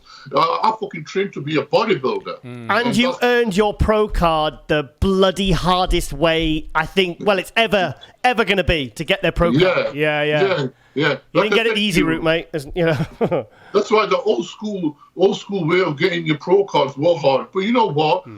Nothing to take away from the new guys. Yeah. Because they're making their mark. You know what I mean? And they're getting the opportunity. And great. We all got a fucking diet. We all got to make sacrifices. We've all got our own story to tell. I don't want people to feel sorry for my story. I want people to fucking find it inspirational. Motivational, Yeah. Totally. Don't fucking feel sorry for me. No fucking way. Fucking look at me and say to yourself, if that ugly motherfucker can do it, I can do it. You look very pretty right now, Zack. You look beautiful, Zack. I think I actually messaged him that the other day. Just look I said, you look beautiful. Look at his eyebrows. There you go. On fleek. You don't fucking realize how much hard work goes into this fucking look. Hard work. I know. I can imagine. We didn't think you just rolled out of bed like that, Zack. I don't roll out of bed like this. You're using them. You know the thread on the eyebrows. There's like a thread. Microblading, that girls. Yeah, that's what Zack's doing. I think. Don't worry, AJ. I will take you to the best barbers in the UK. I'm excited for that. We'll have to take AJ to a Turkish barber and give him the proper style. That'd be cool. I'm looking forward to that. You don't want to get skinhead like me. No, don't worry. Your beard and your eyebrows and your ears and everything else will be on me, mate. We're gonna make that Randy Savage face look sexy. But how did you feel up on stage again, Zack? How did it feel to step on stage again? Like I said to you, I was a bit nervous at first, but then the nerves calmed and I said, "This is it." Yeah. Do my posing routine, enjoy it, and you know what? I'm fucking glad to be up there, and it felt fucking great. Good. I felt like a ton of weight had been lifted off my shoulders. Really? You know what I mean? Why though? Why? Because you're back. Because people always say like, "Oh, you're never gonna get back on stage again. Never get back on stage. You can't do it. Your legs are never gonna get back up there again." And I proved them fucking wrong. It's mind over matter. I don't fucking mind and you don't matter, guys out there, the haters. You know what I'm saying? Chris laughing. That's not the way it is. Fucking positive vibes only, man. Positive vibes only. That's you know what I mean? Really I don't think you have that much haters, Zack, really, do you? No, I think he's turned it around. I think you turned it around. Yeah. I think you turned around it, yeah. You get back what you put out. Sorry? You get back what you put out, I think. Of course you do, of course. You positive vibes attract positive vibes, you know what I mean? Yeah. So only reason certain people don't get on with you and they come out of your life is because their frequency doesn't match your frequency anymore. And if your frequency doesn't match that person, you're not going to gel together no more. Yeah. Because the thing about this sport is mentally and physically we evolve. And the people who stay static can't accept that, and they find it difficult. You know what I mean? And they find it threatening. Yeah. So it's not you who's the problem; it's they who are the problem. Yeah. You see how their attitude changes towards you. You know what I mean? And it happens all the time. Sooner or later, it happens. When you get a bit more successful in certain things, you see the snakes coming out of the woodwork. Oh yeah, Giles, you're my best mate. AJ, yes bro. Where was this fucker before? What's your name, motherfucker? I don't know you. Hey, Zack, now you got back on stage. You planning any guest posings or seminars or? Like I said, at the moment, I'm in good shape and whatever. Like I said to you, if somebody wanted a guest spot doing or something like that, why not? You know what I mean? I want a pitch idea. I know exactly what you're going to say because I'm thinking it. Global Muscle Radio Zack Khan tour in Pakistan. Oh, an India tour with Zack. No, serious. Why are you laughing, Zack? We've actually spoke about this. Can you imagine that in Pakistan? Global Muscle Pro Tour with you in India. Yeah. In Pakistan. You're from Pakistan. He's from Kashmir originally. Yeah. Kashmir. You do it in Pakistan. Listen, I will do it anywhere. No, we're all about the tours. As long as the curry isn't too spicy. Why is that, Zack? Too much curry in one pot makes it too spicy. You know what I mean? We can't have too many Asians in one room, guys. But you're gonna keep yourself in this condition, or what? You gonna do off season? How are you gonna play it? No, I'm going to monitor myself. Start getting, putting in the calories in. Yeah. But you know what I mean? Not to the point where I'm fat. You know what I mean? To the point where I'm a swole motherfucker walking around at 300 pounds. You know what I'm saying? 300. So you want to go up? I'd love to see you hold. Yeah. No. AJ, I'd love to see you 400 already pounds. The thing is, Giles and AJ. Yeah. My body can hold a lot more mass. And Yes. we all know. Yeah. We all know that. Like I said to you, thank God I'm injury free at the moment and everything's going well. And you know what? I'm gonna see where this journey takes me. You know what I mean? Yeah. I'm gonna see where this journey takes me. I'm just enjoying the fucking prom night and dancing away. You know what I'm saying? and see what happens. You know what I mean? I wish we had some alcohol there and some. I think you were going to say wellness girls. No, something else. But anyway, we need to celebrate. He was gonna say not wellness girls, well hung girls. Oh, no! No, I don't think he's been to Thailand. He's not been to Thailand. I've been to Thailand, but that's not my. Yeah, he doesn't drink whiskey. Oh yes. We should take a shot. I've Celebrate. got to drive. Doesn't matter. I've got to drive.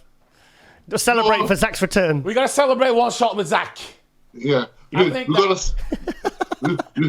You gotta have a drink for me, guys. We gotta have a drink for Zack. Come on, this is return. Come on.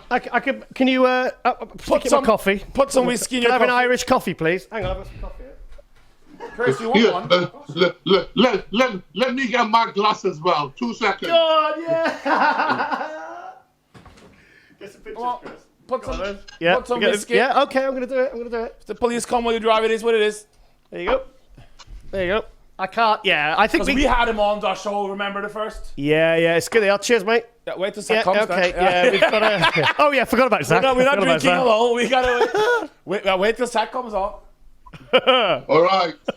Got my glass. Oh, what's that? Yeah, but you can't have apple juice. All right, guys. I want to say thank you for your love and support Always throughout the years. And you know what? All for one and one for all. Cheers. That's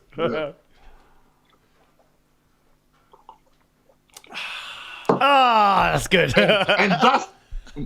And that's the good nice. shit from Tesco's Ribena. Oh, you cheated. You know what I mean? No, guys, like I said to you, man, fucking love your show. Love what you guys are doing. Keep fucking doing it. You're only going to get better and better stars on there. Guys, you fucking perfect duo, like Ant and Dec. You know what I'm saying?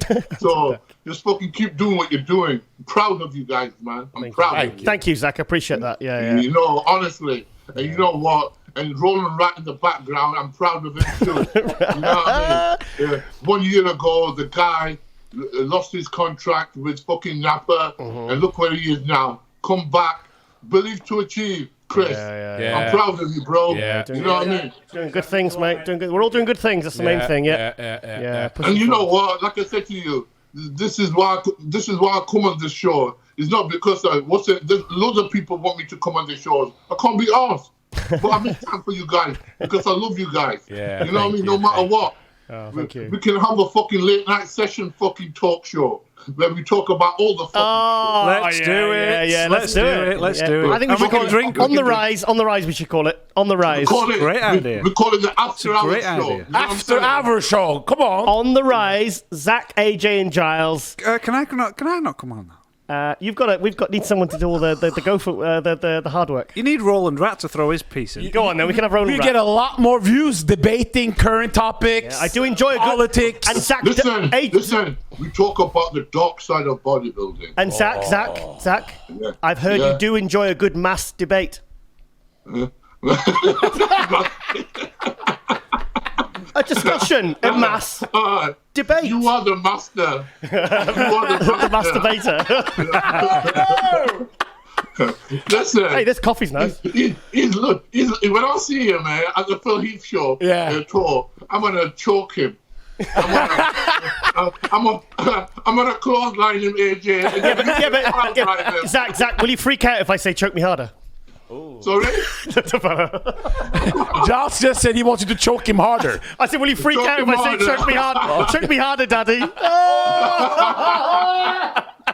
I'm just thinking of a few memes I've seen on Instagram. Probably on Zach's Instagram, actually. Listen, bro, I will slap you so hard. Well, we're happy, Giles. We started, remember, with Zack. He said, can you please come back to do when bodybuilding needs you? Yeah. He said, now you're back, and we're excited for the future. Yeah, guys, just watch your space. And like I said to you, you heard it here first. Next year, British Grand Prix, I'm on. Yeah. Nice. I'm on that stage. Fucking, this time round, you know what? You'll see the difference. It won't be a rush 7 week or hit and miss. Don't know whether I'm doing it or not. It is 101%. I'm going in. Nice. Zach, are you gonna come to the Olympia again because that after party? Remember the 2010 Olympia? Do you remember that? This was 2000. Sorry. Tell us. Oi, Giles. Yeah. What goes on in Vegas stays in Vegas. Okay. Yeah. Okay. That's for another show. That's for the late night. Yeah, that's for the late night one. That's a late night one. Not for kids. That one. I think everybody will be like, "Oh my God, did that really happen?" Yes, that was a good night. Well, we gotta see some muscle shots, Zach, before you go. You gotta hit some. Show the guns. This is. Oh yeah. Fuck, you looking better than on stage, Zach. He is, isn't he? Lean. Nice. Awesome, mate. Awesome. Yeah, he's looking really good. Yeah, 270 shredded next year. In that condition, 270. Yeah. It's fucking amazing. And that's not even a proper prep he did. I know. Yeah. Guys, he was dying for I gotta say to you, man, love and support from you guys has been amazing from day one. And you know what? I can't thank you guys enough. And honestly, thanks for having me on and interviewing me, because I know there's loads of guys you can interview. You know what I mean?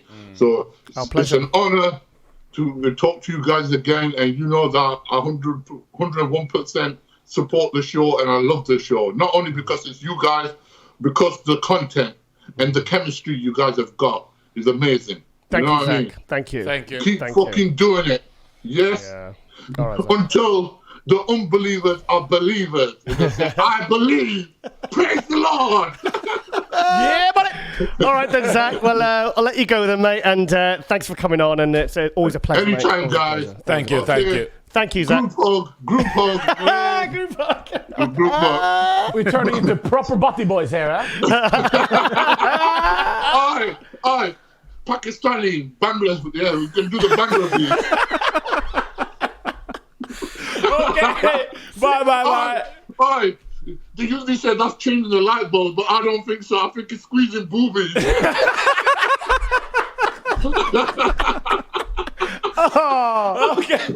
bye. And on that note, bye. Bye. Yes. See you later. Hey, I like that coffee. Yeah, that was good, wasn't it? No. I'm not really a drinker, but for Zach. Yeah, a little bit of, Irish.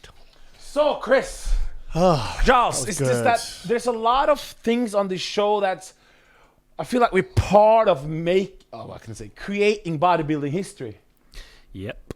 Like Samson down in the beginning, now he's the next, you know what I mean? That's why it's nice to follow these journeys, not just go for the top names that are number one. Okay, that guy's number one now. Okay, we'll do him. Okay, he's slipping. Let's not get him on. Get everyone on. Give everyone an opportunity to shine. And with Phil Heath, now we have doing his tour in Wigan. What's the date again? Pump Media. 9th of July. Yeah, get your tickets. 7:30. Get your tickets. Yeah. Go to. Well, this will be going out where after. Can I get a ticket? Pumpedmedia.co.uk. Oh, it's going out. This is going out afterwards. Yeah. So it's tonight. It's tonight. Is it tonight? Is it? What's the day We after? haven't figured it out yet. To be perfectly honest, I'm so sorry. You've had an Irish coffee. You're gone. I don't give a But shit. with Zack Khan, I was a huge Zack Khan fan growing up because he had like the it factor, not only size but personality. Yep. So obviously, when we had the show, I was like, "Get Zack, get Zack, get Zack," and we bonded right away. One of our best guests. And it's to see that we won him on. He came on, and to see now that he did you saw how he looked there? Yeah, he's a good Nick. And the energy and it's just like Zack is effing back. Yeah. And it's good to see that he's going to come back next year. And as well. only positive. There's nothing. Yeah, because thing is, you know how negative the sport can be. There was a lot. Sometimes I feel like we're batting away some of the negativity. We're fighting through it because there is so much of that in the industry. But it's like you've got to fight it with unbelievable positivity and kind of feed that into the show and what we're doing and not clickbaiting. None of that bullshit, you know, promoting people, giving a chance to people to give a right to reply and really speak. And I feel like we're doing good things with the show, and it motivates me to keep going and keep pushing. Most importantly, Zack KK is back in the room. And I'm going to allude to something now, something that neither of you know. Allude to it. I'm not going to tell you. You coming out of the closet or? Hey, Zack. In the next couple of weeks, something's going to happen. And then the next 12 months are going to be colossal. Oh, okay. For ZKK. Okay. ZKK. ZKK. Okay, cool. Okay, we're looking forward to that. Yep, keep your eyes out, folks. And guaranteed. Yeah. I did a 2-hour seminar in the other room with. We did a live seminar, didn't we, Chris? With Pump Media. We need to do more of those because I didn't prep for that at all. It was so much fun with him. Who says it's written in this? Is written in this? Whose song written is that? In Tiny Temper. Okay, Written so obviously in the we stars. need to do Zack Khan Global Muscle Tour. It's not even a question. Yeah. In India? Sure, yeah. No, that's wherever. Wherever, yeah. Because he can talk the talk and he can walk the walk. Well, I think we could really do a good one in America. And he can motivate. Late night show. I like the idea of the late night show. The late On the night rise show. with the Z. Live. Live. No, live. What, for Pump Media or? Yeah, absolutely. Get it sponsored. I'm sure I've got a sponsor ready for that. So should we hang on? Oh really? Oh yes. Yes. So we would film, say, what, midnight live? No, we'd do it prime time, 9 o'clock. 9 o'clock at night. 9 to 12? Till midnight. We don't want the kids to be up to watch it. Oh, it's past the threshold, don't we? That's past the threshold. Watershed, yeah, that's right. Yeah, you're right. There's no Watershed on YouTube. That's a very that's a very good point. Okay, yeah. episode 20. Whatever. Who knows? Who knows? 28. Yeah, we've done a lot of filming the last few days because want to have some nice summer holidays and Enjoy make your sure summer. that no one is missing any content. We don't want to. Thing is, like, we don't want to. AJ, we don't want to miss any weeks with this show. We don't want to miss it, so we want to keep it going no matter what. You all right? He's smoking weed. We're drinking whiskey. Is that weed? That's weed, bro. We Is got that like- is that- KK stripping. I've seen Big Mike Cox wear one of them in Vegas. Your little pen. It's weed. It's a new thing. What's it called? Like the I don't know pen. what it's called. Yeah. Pen. What is it There's called? like a What is it called? like a brown liquid. Vapor. He's vaping. He's like Wiz Khalifa. What was it? You know what Wiz Khalifa is? I roll up, I roll on, I roll up. Stack peas every day. Okay, we out. MD. I feel like we should just do this as an intro. High tech. Yes, high-tech pharmaceuticals there. MD. I've not got a clue what episode this is, so where Scotch whiskey. let the we chip can't promote that. let the chips fall where it may. In regards to what episode we put this one in, because we've got the Phil Heath tour, of course, which by now you might be in history. Say this for the intro. We got so much. Yeah, we out. I'm just feeling a vibe. I know. I want to keep going. No, okay, right, okay. I hope you enjoyed the Zack Khan interview. ZKK back in the room, back on the stage, coming back next year at 270 shredded, and we are out.